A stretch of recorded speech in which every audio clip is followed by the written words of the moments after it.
রিক্সা নিয়ে বের হচ্ছিলাম বস্তি থেকে। ঠিক তখনই ছোট বোনটা দৌড়ে পিছন থেকে এসে জড়িয়ে ধরলো আর বলল, ভাইয়া, আমিও তোমার সাথেই যাব, রিক্সা চালাবো, আমি নিয়ে চলো তোমার সাথে। তখন আমি বোনটাকে আমার সামনে নিয়ে আসলাম আর হাঁটু গেড়ে বসে বললাম, আমার পাগলি পিচ্ছি বোন আবার পাগলামি শুরু করে দিছে। কি করব বলো, তুমি না থাকতে আমার ভালো লাগে না। এখন তো আমি সুস্থ, আমায় নিয়ে চলো তোমার সাথে। তুমি কিছুক্ষণ চালাবে, তারপর আমি কিছুক্ষণ চালাবো, তাহলে আর তোমার কষ্ট হবে না। বোনটার কথা শুনে মনটা কেঁদে উঠল। ছোট্ট বোন, যাকে কিনা আমায় এখন খাবারটা খাইয়ে দিতে হয়, আর আমার কষ্ট কমানোর জন্য সে নিজেই রিক্সা চালাতে চাইছে। বোনটার কপালে একটা চুমু দিয়ে বললাম, না রে পাগলি বোন, আমার একটু কষ্ট হয় না। দিন শেষে তোর এই মুখের হাসিটাই যথেষ্ট, আমার সব কষ্ট দূর হয়ে যায়। তুই কি ওই সামনের বাসায় আসিফা মিমদের সাথে খেলতে থাক, আমি দুপুরবেলা তোর জন্য চকলেট নিয়ে আসবো, তোর রিক্সা চালাতে হবে না। না, আমি খেলবো না ওদের সাথে। আজ আমি তোমার সাথেই রিক্সা চালাবো। পাগলামি করিস না বোন, তুই ওদের সাথে গিয়ে খেল, তোর রিক্সা চালাতে হবে না। তাহলে আমায় নিয়ে যাবে না তোমার সাথে?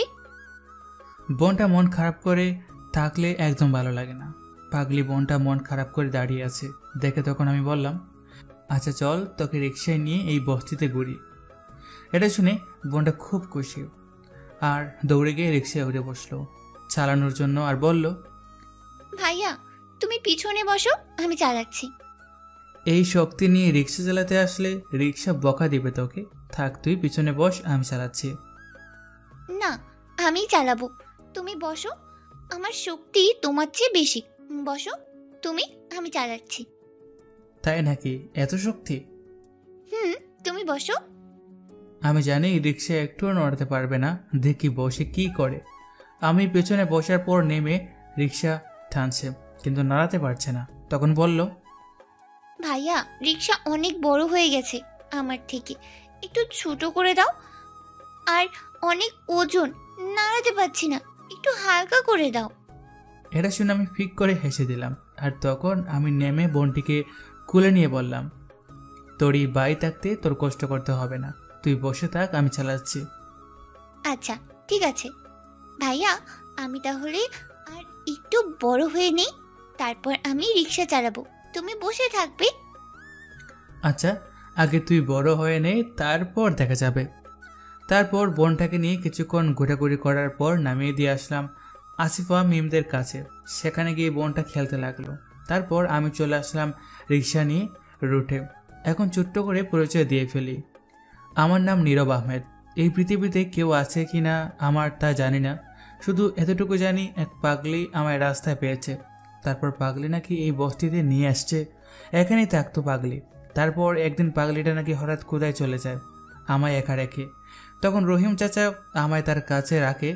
রহিম চাচা এই বস্তিতে থাকে আর পাগলিটাকে কোথাও খুঁজে পাওয়া যায়নি। চাচা খুঁজছিল অনেক, না পেয়ে তখন দেখি আমায় রহিম চাচার কাছে রেখেছিল। রহিম চাচা এই বস্তিতে তাকে খুব ভালোবাসতো আমায়, কিন্তু আল্লাহ তাকেও আমার কাছে বেশি দিন রাখেনি। আমার যখন 6 বছর বয়স তখন তার মৃত্যু হয়েছে। তারপর থেকে একাই ছিলাম। মাঝে মাঝে খুব কষ্ট লাগতো, সবার বাবা মা আছে আর আমার কে আছে তা জানি না। প্রতিটি ঈদের দিন কান্না করতাম।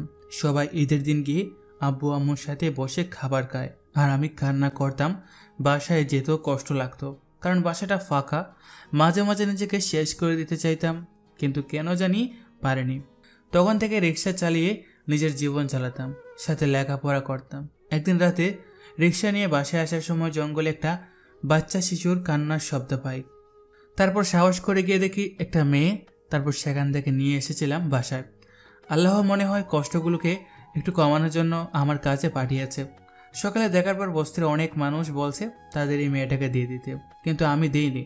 আমার বোন বলে দিয়েছি আর নাম দিয়েছিলাম লিমা। বোনটা একটু কাঁদেনি, ছোটবেলা আমার কোলে সব সময় থাকতো। অনেক কষ্টে দিন কাটছিল লিমাকে নিয়ে, যেখানে যা পেয়েছি খেয়েছি। তবুও বোনটাকে নিজের থেকে আলাদা করিনি। যখন ও একটু বড় হলো তখন আবার রিক্সা চালাতে লাগলাম। এখন আমি সবেমাত্র ইন্টারে উঠলাম, এখনও ভর্তি হয়নি। কলেজ খোলেনি বলে আর বোনটা স্কুলে যেতে চায় না। অনেক কষ্টে প্রথম শ্রেণীতে ভর্তি করেছি। বোনটা অনেক অসুস্থ হয়েছিল, এখন সুস্থ হয়েছে। আর আজ আসার সময় কি বলল তা আপনারা তো শুনলেন। তারপর রাস্তায় আসার পর দেখি আরমান চাচা রিক্সা নিয়ে রাস্তার সাইডে বসে আছে, মন খারাপ করে। তখন আমি তার কাছে গিয়ে বললাম, কি হয়েছে চাচা, তোমার মন খারাপ করে বসে আছো কেন? এখানে কিছু হয়েছে? তখন চাচা আমায় বলল, না, কিছু হয়নি, তুই চলে যা। চাচা তুমি আমার থেকে লুকাতে চাইছো, কি হয়েছে বলো চাচা। তোর চাচি কিছুদিন ধরে বলেছে একটা শাড়ি কিনে দিতে, আগের শাড়ি ছিঁড়ে গেছে তাই। কিন্তু কি করে কিনে দেব বল? যা রিক্সা চালিয়ে পায় তা দিয়ে সংসার চলে। দিন শেষে বাসায় যাওয়ার পর 50 টাকা অথবা 20 টাকা থাকে। আমি নিজে কিছু খাই না, কারণ সকালে আবার ছেলেটাকে টাকা দিতে হয়। বাসা থেকে শূন্য পকেটে বের হই। এখন কি করে কিনে দেই বল? আসার সময় ঝগড়া করেছে এই নিয়ে, তো চাচি আর বলছে আজ একটা শাড়ি নিয়ে তারপর বাসায় যেতে। কান্না করো না চাচা, শান্ত হও তুমি। জানিস, মাঝে মাঝে সকালে বাসা থেকে না খেয়ে তারপর রিক্সা নিয়ে বের হয়ে যায়, কারণ খাবার থাকে না ঘরে। তবুও কষ্ট করে রিক্সা চালায় না খেয়ে। খুব কষ্ট হয়, তবুও ওদের কথা ভেবে চালায়। আমি চুপ করে শুনছিলাম, কি বলবো আমি বলার ভাষা খুঁজে পাচ্ছি না। তখন চাচা আবার বলল, আমার ছেলেটা আজ 10-15 দিন ধরে বলছে গরুর মাংস দিয়ে ভাত খাবে, মাংস নিয়ে আসতে, কিন্তু আমি পারিনি এখনো কিনে খাওয়াতে। তখনই আমি বললাম, চাচা মন খারাপ করো না, কষ্ট হলেও কিছু করার নেই। গরিব মানুষের ভাগ্যটাই এমন, সব কিছু কপালে জুটে না। এত কষ্ট করে বেঁচে থাকতে ইচ্ছা করে না জানিস। চাচা এমন কথা বলছো কেন? কি বলবো বল, ছেলেটা প্রতিদিন একটা না একটা কিছু বলে কিনে নিয়ে যেতে, কিন্তু আমি পারি না নিয়ে যেতে। আর রোজ মিথ্যা কথা বলি পরে কিনে দেব, এটা দোকানে নাই, শেষ হয়ে গেছে, এটা ওটা বলে শান্ত করি। ওর চাচিও মাঝে মাঝে অনেক কিছু বলে নিয়ে যেতে, কিন্তু নিয়ে যেতে পারি না। চাচা শোনো, তুমি রোদ বৃষ্টির মাঝে সারাদিন কার জন্য রিক্সা চালাও বলো? তুমি রিক্সা চালাও যাতে তোমার পরিবারের মুখে 3 বেলা কিছু খাবার দিতে পারো। একমাত্র গরিব মানুষেরা বুঝতে পারে 3 বেলা খাবারের জন্য কতটা কষ্ট করতে হয়। আর আমি সেটা বুঝতে পারছি, আমিও তো তোমার মতো একজন। তোমার পরিবারকে তুমি যা নিয়ে দিয়েছো খেয়েছে, মাঝে মাঝে ভালো কিছু খাবার জন্য আবদার করবে তোমার কাছে। আর তোমার সামর্থ্য যতটুকু আছে অতটুকু নিয়ে যাও, দেখবে তাতেই খুব খুশি হয়ে গেছে। তুমি সারাদিন রিক্সা চালিয়ে বাসায় ফেরার সময় বাবু কী নিয়ে যাবে? আর তোমার পরিবার তোমার ফেরার অপেক্ষায় বসে থাকে, কী নিয়ে আসবে তুমি? চাচা ভেঙে পড়ো না, এখন কষ্টে তোমার চোখের পানি জড়ে পড়ছে, দেখবে একদিন তুমি সুখের জন্য কান্না করবে।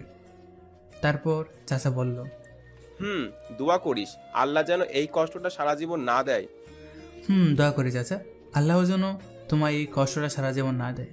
চাচা তুমি সকালে কিছু খেয়েছো? না, খাইনি, আর খাবো না। না খেয়ে থাকলে হবে, চলো হোটেল থেকে কিছু খেয়ে আসি। আমি চাচাকে টেনে নিয়ে যেতে যেতে বললাম, না, এখন কিছু খাবো না, শুধু শুধু জোর করিস না। আচ্ছা চলো তাহলে চা আর বিস্কুট খাই। এটা বলে টেনে নিয়ে গিয়ে খেয়ে আসলাম। তারপর চাচা বলল, এখানে কিছুক্ষণ বসে থাকবে, রিক্সা নিয়ে আমায় চলে যেতে বলল। তখন আমি বললাম, চাচা আজ বিকেলে একটু দেখা করবে আমার সাথে, খুব দরকার, তোমাকে নিয়ে একটা জায়গায় যাব। ঠিক আছে, কয়টায় আসবো? 5টার সময় আসবে, এই চায়ের দোকানে, মনে থাকবে? মনে থাকবে, আমি 5টার আগে আসবো এখানে। আচ্ছা ঠিক আছে চাচা। তারপর আমি সেখান থেকে রিক্সা নিয়ে চালিয়ে আসছিলাম। কিছু দূর আসার পর তখন হঠাৎ রাস্তার পাশে একটা গাছের নিচে তাকিয়ে দেখি আরাফাত বসে আছে, একটা কিসের প্যাকেট নিয়ে, মনে হচ্ছে কান্না করছে। ও, আপনারা তো আরাফাতকে চিনবেন না। ছোটো করে বলছি, আরাফাত রিক্সা চালক, কিন্তু বয়স 16 বছর। ওর আব্বু নেই, আম্মু আছে, লেখাপড়া করতে পারেনি কারণ ওরা বস্তিতে থাকে। তখন আমি কাছে গিয়ে বললাম, কি রে তুই এখানে বসে আছিস কেন, রিক্সা চালাবি না আজ? ভাইয়া চালাবো। তাহলে এখানে বসে আছিস কেন? তোর হাতে এটা কিসের প্যাকেট বলতো? আর মনে হচ্ছে কান্না করছিস, কিছু হয়েছে বলতো? ভাইয়া হয়েছে। কি হয়েছে বল? সেদিন আমার এক বন্ধু ফেসবুক চালাচ্ছিল, তখন সামনে একটা ফোন আসলো, খুব পছন্দ হয়েছিল আমার, দাম 2650 টাকা। বাসায় যাওয়ার পর আম্মু বলল একটা ফোন লাগবে, আগে নোকিয়া ফোনটা নষ্ট হয়ে গেছে পানিতে পড়ে, তাই ভাবলাম কম দামে এই ফোনটা অ্যান্ড্রয়েড কিনে ফেলে। গত 6 মাসে আমি 2500 টাকা কষ্ট করে জমিয়েছিলাম লুকিয়ে লুকিয়ে, তারপর সেটা নিয়ে ফোনটা অর্ডার দিয়েছি। কিন্তু আজ যখন নিয়ে আসছি তখন এটা দিয়েছে, ভেতরে খুলে দেখি তখন আমি খুলে দেখি একটা নষ্ট বাটন ফোন। তখন আমি বললাম, এ কি, এটা তো নষ্ট বাটন ফোন, তুই ফোন করে কিছু বলিস নাই? জিজ্ঞেস করেছি, তখন এটা বললো ভুল করে এসে গেছে। তারপর এটা বলে ফোনটা কেটে বন্ধ করে রাখছে। ভাইয়া, অনেক কষ্টের টাকা, এগুলো অনেক দিন জমিয়েছিলাম, সব শেষ করে দিল আমার। তুই অনলাইনে ফোন অর্ডার দিতে গেলি কেন? একটা মোবাইল ফোনের দোকান থেকে কিনে নিয়ে আসছি, তারপর ওকে বুঝিয়ে শান্ত করে বাসায় পাঠিয়ে দিলাম। হায় মানুষ, এত কষ্টের টাকা মেরে দিল, কতদিন এই টাকা আর খেতে পারবে ওরা? তারপর আমি সেখানে এসে পড়লাম। রিক্সা চালিয়ে আসছিলাম, তখন কেউ একজন ডাকলো। মেয়ের গলায় তাকিয়ে দেখি একটা মেয়ে। তখন যাওয়ার পর বলল, আর রিক্সা, সামনে বড় মার্কেটের পিছনে যাবে? ওঠেন ম্যাডাম। ভাড়া কত? আরে ওঠেন, যা খুশি দেন। তারপর মেয়েটা উঠে পড়লো। আমি চালিয়ে নিয়ে যেতে লাগলাম। কিছুক্ষণ পর মার্কেটের পেছনে আসলাম। তখন মেয়েটি নেমে বলল, ফোন নাম্বার দাও তোমার। আমি তো কথা শুনে অবাক, বলে কি? তখন আমি বললাম, কেন ম্যাডাম, ফোন নাম্বার দিয়ে কী করবেন?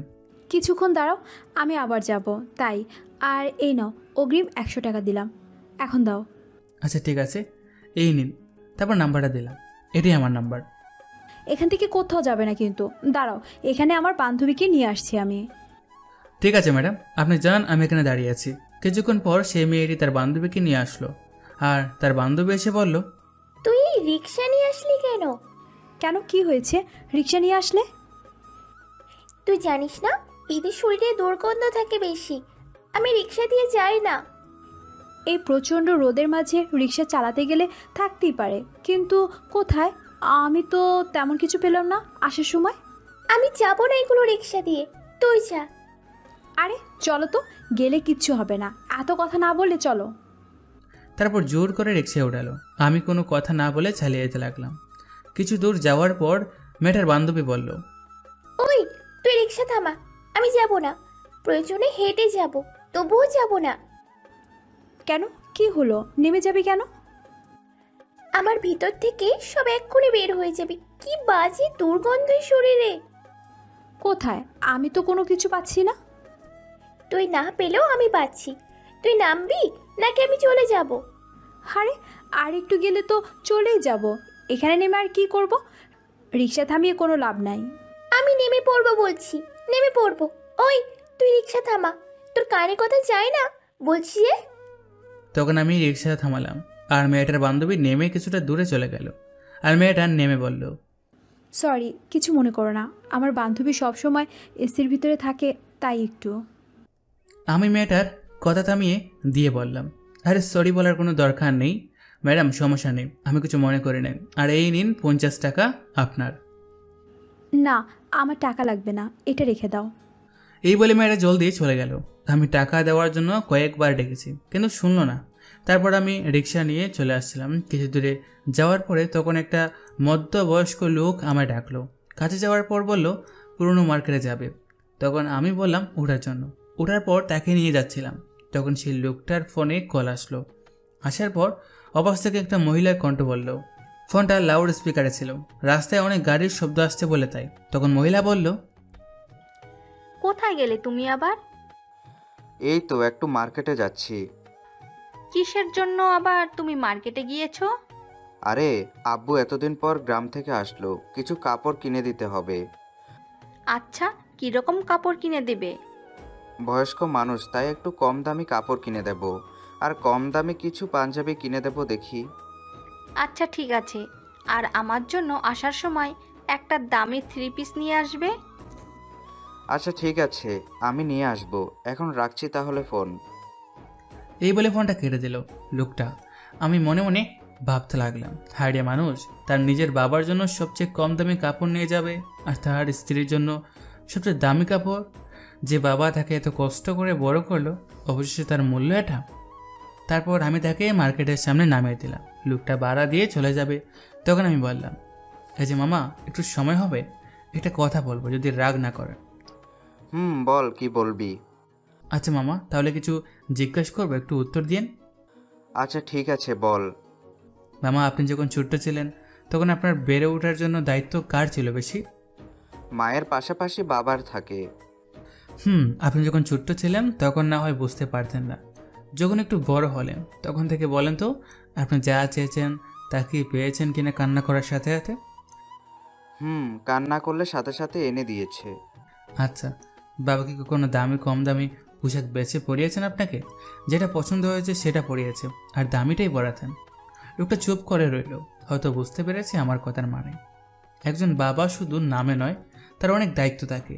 মাথায় গাম পায়ে ফেলে তার সন্তানকে বড় করে, আর ভালো কিছু করার জন্য তার জীবনের অর্ধেক পরিশ্রমের টাকা তার সন্তানের পিছে ব্যয় করে, আর অর্ধেক রেখে যায় যাতে তার সন্তান ভালো কিছু করতে পারে। আর তারা চিন্তা করে শেষ বয়সে এসে একটু শান্তি পায়। মামা, একটা কথা বলছি, বাবা মা সারা জীবন তো আর বেঁচে থাকবে না। একদিন না একদিন এই পৃথিবী থেকে বিদায় নেবে, আর কোনো দিন ফিরে আসবে না। বাবা মাকে যদি কাপড় কিনে দিন তাহলে ভালোটাই দিন। জানেন আমার বাবা মা আছে কিনা তা জানি না, খুব কষ্ট লাগে।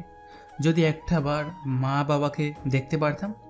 আমার মা বাবাকে থাক, আর কিছু বলার নাই মামা, অনেক সময় নষ্ট করলাম। আমার কথা কষ্ট পেয়ে থাকলে ক্ষমা করে দেবেন। আমার কথা শুনে লোকটা মাথা নিচু করে আছে, কোনো কথা বলল না। তারপর আমি সেখান থেকে চলে আসলাম। দুপুর পর্যন্ত রিক্সা চালিয়ে বোনটার জন্য কিছু চকলেট নিয়ে বাসার উদ্দেশ্যে রওনা দিলাম।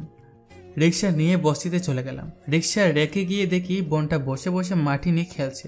তখন আমার দেখে দৌড়ে আস্তে আস্তে বলল, আমার ভাইয়া এসেছে চকলেট নিয়ে। তখন আমার কাছে এসে বলল, ভাইয়া চকলেট কই, দাও জলদি, আমি খাবো। তখন আমি দুষ্টুমি করে বললাম, ইস, আমার একটু মনে ছিল না চকলেট নিয়ে আসতে, এখন কি হবে? সত্যি তুমি নিয়ে আসোনি আমার জন্য চকলেট? বোনটা মন খারাপ করে নিচের দিকে তাকিয়ে বলল। তখন আমি চকলেটগুলো বের করে সামনে দিয়ে বললাম, এই যে তোর চকলেট। আমার বোনটা চকলেট খাবে আর আমি নিয়ে আসবো না, তা কি করে হয়? চকলেটগুলো পেয়ে খুশিতে লাফাতে লাগলো আর দৌড়ে ঘরে চলে যেতে লাগলো। বোনটার হাসি মুখ দেখলে নিমিষেই সব কষ্টগুলো লুকিয়ে যায়। কিন্তু মা বাবাকে না পাওয়ার কষ্ট সব সময় থাকবে। জানি না আমার মা বাবা বেঁচে আছে কিনা, কেমন আছে তাও জানি না। তারপর আমি ফ্রেশ হয়ে ঘরে চলে গেলাম। গিয়ে সকালের রান্না করা খাবারগুলো গরম করে ঘরে নিয়ে গেলাম। বোনটা বসে বসে চকলেট খাচ্ছে। তখন আমি বললাম, চকলেট খেলে হবে, গোসল করতে হবে না? চল তোকে গোসল করিয়ে দিই, তারপর খাবার খাইয়ে দেবো। তোমার গোসল করিয়ে দিতে হবে না, আমি নিজেই গোসল করতে পারবো। তাই নাকি? একা একা গোসল করতে পারবি? পারবো, আমি অনেক বড় হয়েছি এখন। বাহ, এখনো নিজের হাতে খাবার খেতে পারে না, ভালো করে কথা বলতে পারে না, অনেক বড় হয়ে গেছে আমার বোন, খুব ভালো। তাহলে চল, আমি বালতিতে পানি দিচ্ছি। আমি আর ছোট নেই, অনেক বড় হয়ে গেছি, চলো। তারপর এক বালতি পানি দিয়ে দাঁড়িয়ে আছি। তখন বোন বলল, তুমি যাও, আমি গোসল করে আসছি। ঠিক আছে, আমি চলে যাচ্ছি, তুই গোসল করে আয়। এটা বলে আমি চলে আসলাম। কিছুক্ষণ পর বোনটা ডাকতে লাগলো। আমি জানি একা গোসল করতে পারবে না। যাওয়ার পর বলল, ভাইয়া তুমি গোসল করিয়ে দাও। তারপর আমি আর কিছু না বলে গোসল করিয়ে দিয়ে নিয়ে চলে আসলাম। তারপর ঘরে এসে একটা প্লেটে ভাত নেওয়ার পর বোনটা বলল, ভাইয়া আজ আমি তোমায় খাইয়ে দিব, দাও আমার কাছে দাও। না রে বোন, তাক, আর কষ্ট করে খাইয়ে দিতে হবে না, আমি তোকে খাইয়ে দিচ্ছি আর নিজেও খাচ্ছি। না, আমি তোমায় খাইয়ে দিব, দাও বলছি, আমার কাছে খাবার দাও। আচ্ছা ঠিক আছে, দিচ্ছি, এত রাগ করার কি আছে? তারপর খাবারের প্লেট দিয়ে দিলাম বোনটার কাছে। তখন বোনটা হাতে অল্প কিছু ভাত নিয়ে বলল, আমার লোক কি ভাইয়া, নাও ভাইয়া, হা করো, খাইয়ে নাও জলদি এখন। আমি চুপ করে তাকিয়ে আছি। নিমেষেই চোখের পানি জোরে পড়তে লাগলো। কতটা বছর পর আমায় এমন আদর করে খাইয়ে দিচ্ছে। মায়ের কথা খুব মনে পড়ছে। এখনো মায়ের হাতে খাবার খায়নি। আল্লাহ মনে হয় তা আমার ভাগ্যে রাখেনি। আর যদি মা বাবা থাকতো তাহলে কত আদর যত্ন করতো। যার মা বাবা নেই সে বুঝতে পারে সে কতটা একা। বোনটা আছে বলে এখনো হয়তো বেঁচে আছে। কথাগুলো ভাবতে ভাবতে চোখের জলগুলো জড়িয়ে পড়তে লাগলো। এই পৃথিবীতে হাজারো কোটি লোকের বসবাস, তার মধ্যে দুটি মানুষ যদি হারিয়ে যায়, মা এবং বাবা, তাহলে এই পৃথিবীতে তুমি একা। মা বাবা না থাকলে যতই কাছের মানুষ থাকুক না কেন, পুরো পৃথিবীটাই ফাঁকা লাগবে। তখন বোনটা দেখলেও আমি কান্না করছি। বোনটা দাঁড়িয়ে তার জামা দিয়ে আমার চোখের পানি মুছে দিল আর বলল, তুমি ভালো না, একেবারে পচা, তুমি কান্না করো কেন? তুমি তো আমায় খাবার খাইয়ে দাও, কোথায় তখন আমি তো কান্না করি না। এখন কান্না না করে সুন্দর করে খাও। কি বলবো আমি বোনটাকে, কোনো ভাষা খুঁজে পাচ্ছি না। তখন বোনটার কপালে একটা চুমু দিয়ে জড়িয়ে ধরে কান্না করে বললাম, খাইয়ে দে, আর কান্না করবো না। কোথায় তুমি? কান্না থামালে? তুমি তো কান্না করছো এখনো। আমি কিছু বলার আগেই লিমা বলল, শোনো ভাইয়া, আমাদের বাসার পিছনে একটা কালো ভূত আছে। ইয়া বড় বড় দাঁত, ভয়ঙ্কর চেহারা। সেই ভূত যদি কেউ খাবার না খায়, কান্না করে, তাহলে ভূত এসে নিয়ে যাবে তাকে। এখন কান্না না করে সুন্দর করে খেয়ে নাও তুমি, না হলে কালো ভূত এসে নিয়ে যাবে তোমায়। কথাটা শুনে ফিক করে হেসে দিলাম। আমি প্রতিদিন এটা বলে ভয় দেখিয়ে খাবার খাইয়ে দিই, এখন আমায় ভয় দেখাচ্ছে খাওয়ানোর জন্য। আচ্ছা, আর কান্না করবো না, এখন খাইয়ে দে। তখন বোনটা খাইয়ে দিতে লাগলো। এই ছোট্ট ছোট্ট হাতে অল্প ভাত মুখে দিল, এটাই অনেক বেশি আমার জন্য। আমি কিছু খেয়ে তারপর বোনটাকে খাইয়ে দিলাম। খাওয়া দাওয়া শেষ করে 3টা পর্যন্ত বাসায় থেকে বোনটাকে রেখে চলে আসলাম চাচির জন্য একটা শাড়ি কিনে দেবো। তার শাড়ি ছিঁড়ে গেছে, চাচার কাছে টাকা নাই, তাই আমি একটা কিনে দিই। আমার কাছে অল্প টাকা আছে, সেটা দিয়ে একটা কিনে দেব। রিক্সা নিয়ে চলে গেলাম পুরনো মার্কেটে। সেখানে গিয়ে একটা গস কাপড়ের দোকানে বসলাম কিছুক্ষণের জন্য, কারণ চাচাকে বলছে আসতে এখানে। আমি দোকানটাতে বসেছিলাম, তখন একটা বয়স্ক লোক আসলো এই দোকানে কাপড় কিনতে। এসে দোকানদারকে বলল, বাবা, আমায় একটু মোটা কাপড় দেখাও তো। দোকানদার ছেলেটার বয়স কম একেবারে। তখন ছেলেটা বলল, কি করবেন চাচা মোটা কাপড় দিয়ে? রাতে একটু শীত করে, তাই একটু কম দামি মোটা কাপড় কিনে সেটার ওপর শুয়ে থাকবো। ও, আপনি কোথায় থাকেন চাচা? রাস্তায় থাকি এখন, মোটা কাপড় আছে থাকলে দাও। আমি লোকটার কথা শুনে অবাক হয়ে গেছি। একমাত্র গরিব মানুষগুলো বুঝতে পারে কেমন করে তার জীবনটা গড়া।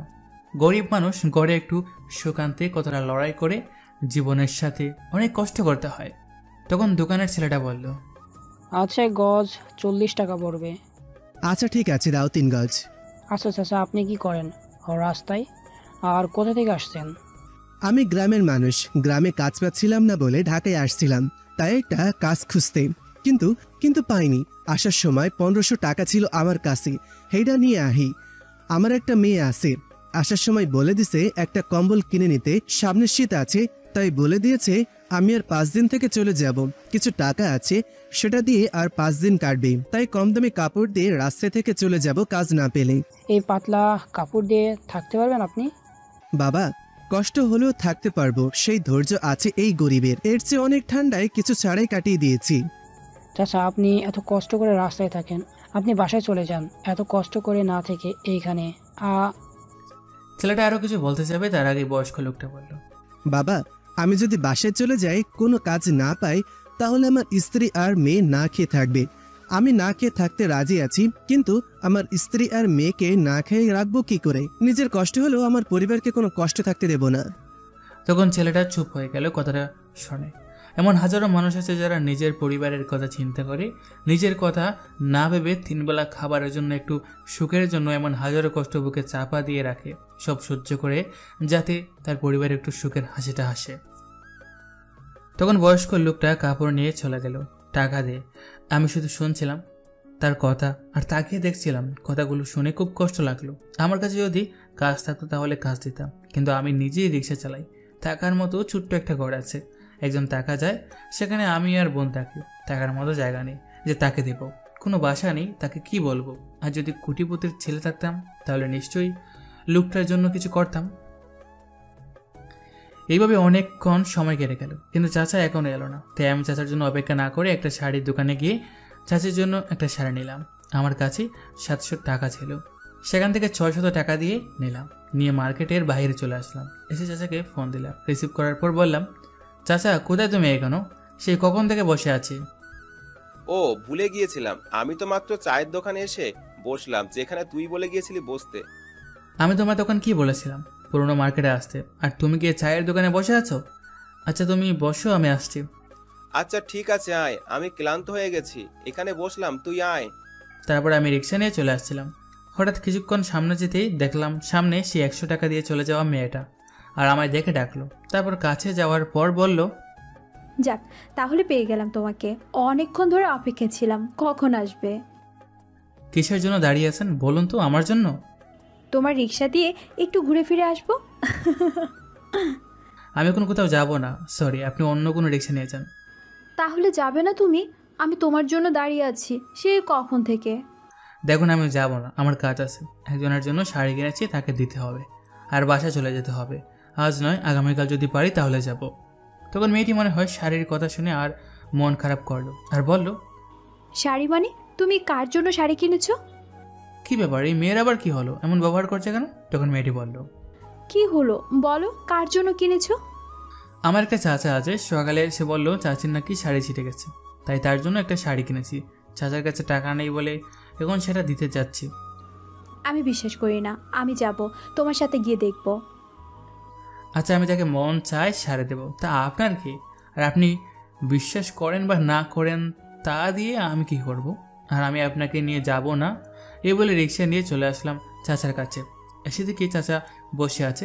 তখন চাচার কাছে গিয়ে শাড়ির ব্যাগটা দিয়ে বললাম, নাও চাচা, এই শাড়িটা চাচির জন্য, তোমার কাছে দিলাম, নিয়ে চাচিকে দিবে। জিজ্ঞেস করলে বলবে তুমি নিয়ে আসছো, আমার কথা বলবে না। চাচা অবাক হয়ে তাকিয়ে আছে। কিছুক্ষণ পর আমি লক্ষ্য করলাম চাচার চোখের কোণে পানি জমে আছে। তখন আমি কিছু বলতে যাব, তার আগে চাচা বলল, বাবা তুই কেন এটা করলি? তোর কাছে তো এমনিতেই টাকা নাই, শুধু শুধু এই টাকা খরচ করলি কেন? এখন তুই চলবি কি করে? না, আমি এই শাড়ি নিয়ে যাব না, লাগবে এই শাড়ি, তুই এই শাড়ি ফেরত দিয়ে টাকা নিয়ে আয়, এই শাড়ি আমি নিতে পারবো না। তখন আমি বললাম, চাচা তুমি সেদিন কি বললে আমি তোমার ছেলের মতো? বলেছি। তাহলে এই শাড়িটা নিয়ে যাও আর ভাবো এটা তোমার ছেলে দিয়েছে, আর আমার কাছে যা টাকা আছে তা দিয়ে আরে বসে বসে 2 দিন খেতে পারবো। এই শাড়িটা নিয়ে এখন যাও। আর তোমার জন্য কিছু কিনতে পারলাম না চাচা, টাকা ছিল না। তখন চাচা আমার জড়িয়ে ধরে বলল, জানি না তোর আব্বু আম্মুকে, নিশ্চয়ই তারা খুব ভালো, আল্লাহর কাছে দোয়া করি তোর আব্বু আম্মুকে যেন তোর কাছে খুব তাড়াতাড়ি ফিরিয়ে দেয়। আমি চুপ করে রইলাম। তখন চাচা আবারও বলল, আমার জন্য নিয়ে আসিস না, খুব ভালো কাজ করেছিস, নিয়ে আসলেও আমি নিতাম না। সেটা পরে দেখা যাবে, এখন বাসায় যাও, গিয়ে শাড়িটি চাচির কাছে দাও। তারপর কিছুক্ষণ পর চাচা চলে গেল, আমিও কিছুক্ষণ পর চলে আসলাম। সেখান থেকে এইভাবে চলে গেল কয়েকটা দিন। একদিন দুপুরে আমি রিক্সা রেখে রাস্তায় এক সাইডে দাঁড়িয়েছিলাম। প্রচণ্ড রোদ, তাই একটা শপিং মলের সামনে দাঁড়িয়েছিলাম। রাস্তায় কোনো লোক নেই, আজ শুধু কিছু গাড়ি আছে। তখন হঠাৎ পিছন থেকে কেউ এসে ধাক্কা খেলো। তাকে দেখি সেই দিনের মেয়েটা যে বলেছিল আমার শরীর থেকে দুর্গন্ধ বের হচ্ছে, এটা বলে রিক্সা থেকে নেমে গিয়েছিল। তখন দেখলাম হাতের ফোন নিচে পড়ে আছে, মনে হয় কথা বলছিল, খেয়াল করে নাই, আমার সাথে ধাক্কা খেয়ে পড়ে গেছে। তখন আমি দেখলাম রাগে চোখে তাকিয়ে আছে আমার দিকে। তখন আমি ভাবলাম সরি বলি, দোষ তার থাকলেও আমার মনে করবে, তাই ফোনটা উঠিয়ে বললাম, সরি ম্যাডাম, এই নিন আপনার ফোন। তখন মেয়েটি লাথি মারলো আমায় আর 2টি চড় দিয়ে বলল, ছোট লোকের বাচ্চা, কুত্তার বাচ্চা, চোখে দেখিস না তুই? আমার ফোন তুই ভেঙে ফেলেছিস, এখন এই ফোনটার ডিসপ্লে চলে গেছে তোর জন্য, তোকে আজ মেরেই ফেলবো। এই বলে আরও 4টি চড় দিল। তখন আমি বললাম, ম্যাডাম আপনি দেখে হাঁটলেই তো আর পড়ে না, আপনি নিজে এসে ধাক্কা খেয়েছেন আর ফোনটা পড়ে গিয়েছে, আমি বাংলাম কখন? দোষ আপনার। ছোট লোকের বাচ্চা, তোর কত সাহস, তুই মুখের ওপর কথা বলিস, দোষ করে আবার। এই বলে লাথি মারলো আর চড় দিতে লাগলো। তখন পাশের একটা দোকানদার এসে মেয়েটাকে বুঝিয়ে নিয়ে গেল। দোকানদার হয়তো সব দেখেছে, কার দোষ এখানে, তাই আমার কিছু বললো না, শুধু এতটুকু বললো চলে যেতে, আর ফোনটার কিছু হয়নি দেখলাম। আজ কোনো দোষ না করেও মার খেতে হলো। কান্না করে মনে মনে বললাম কথাটা আমি। তারপর বাসায় চলে আসলাম আর এসে কান্না করছিলাম। তখন বোনটা ঘরে আসলো আর দেখে কান্না করছি। তখন বোনটা আমার কাছে এসে চোখের পানি মুছে একটা কপালে চুমু দিয়ে বলল, আমার কি ভাইয়া, তুমি কাঁদছো কেন? তখন আমি একটু হাসতে চেষ্টা করলাম আর সত্য লুকিয়ে মিথ্যা কথাটা বললাম বোনটাকে। এমনি চোখে একটা ছোট্ট পোকা পড়েছে রে, আর একটু জ্বালা পোড়া করছে, তাই চোখ দিয়ে পানি পড়ছিল। তার জন্য আমার ভাইয়া কাঁদছিল? পোকাটা খুব খারাপ, আমি বকে দিব পোকাটাকে। তোমায় কষ্ট দিয়েছে অনেক, আর কান্না করব না। এটা বলে কপালে আর একটা চুমু দিল। তখন আমি বললাম, আচ্ছা ঠিক আছে, আর কান্না করব না। তখন বোনটা আমার খুলে বসে বলল, আচ্ছা ভাইয়া, পোকা কি এখনো আছে তোমার চোখে? না, বেরিয়ে এসেছে তুই চোখের পানি মুছে দেওয়ার সময়। তখন বোনটা হেসে বলল, দেখেছ, পোকাটি আমার ভয়ে বেরিয়ে এসেছে। বোনটার এই হাসিটুকু যথেষ্ট মনটা ভালো করার জন্য। বোনটার হাসি মুখ দেখলেই মনটা ভালো হয়ে যায়। তাই তো এখনো হাজার কষ্টগুলো একটু চাপা দিয়ে বেঁচে আছে। তখন বোনটা আবার বলল, ভাইয়া খিদে পেয়েছে, আমায় খাইয়ে দাও জলদি। ঠিক আছে চল আগে তোকে গোসল করে দেই, তারপর খাইয়ে দেব। আচ্ছা ঠিক আছে, চলো ভাইয়া। তারপর বোনটাকে নিয়ে চলে গেলাম, গোসল করে নিয়ে আসলাম। এসে কিছু খাবার নিয়ে বোনটাকে খাইয়ে দিতে লাগলাম। খাওয়ার মাঝে হঠাৎ হাতে কামড় দিল জোরে। বোনটা তখন, আমি বললাম, উফ কিরে কামড় দিচ্ছিস কেন? এমনি। ওরে দুষ্টু বোন, ভালোই দুষ্টু হয়ে গেছিস। হবই তো, দেখতে হবে যে কারি পিচ্ছি বোন। হয়েছে, এখন চুপ করে খাবার খেতে থাক। এটা বলে আর কিছু ভাত মুখে দিলাম বোনটার। তখন আবার কামড় দিল। কিছু বললাম না, আবার কিছু ভাত নিয়ে মুখে দিতেই আবার কামড় দিল। কেমনটা লাগে তখন বলেন তো? থাক কিছু বললাম না, বোনটা তো তাই। তখন আর কিছু ভাত নিয়ে মুখে দিলাম, আবার কামড় দিয়ে ধরে রাখলো। আর বোনটা হাসতে লাগলো। তখন আমি বললাম, উফ লিমা কামড় ছাড়, ব্যথা পাচ্ছি। বোন আমার কামড় ছাড়, এটা আমার হাত, তোর খাবার না। তখন অনেক কষ্টে হাত ছাড়িয়ে আর আমি বললাম, কি হয়েছে তোর, কামড় দিচ্ছিস কেন? আমার হাতে বলতো। আমার চকলেট কোথায়? আজ নিয়ে আসুনি কেন? তাই কামড় দিয়েছি।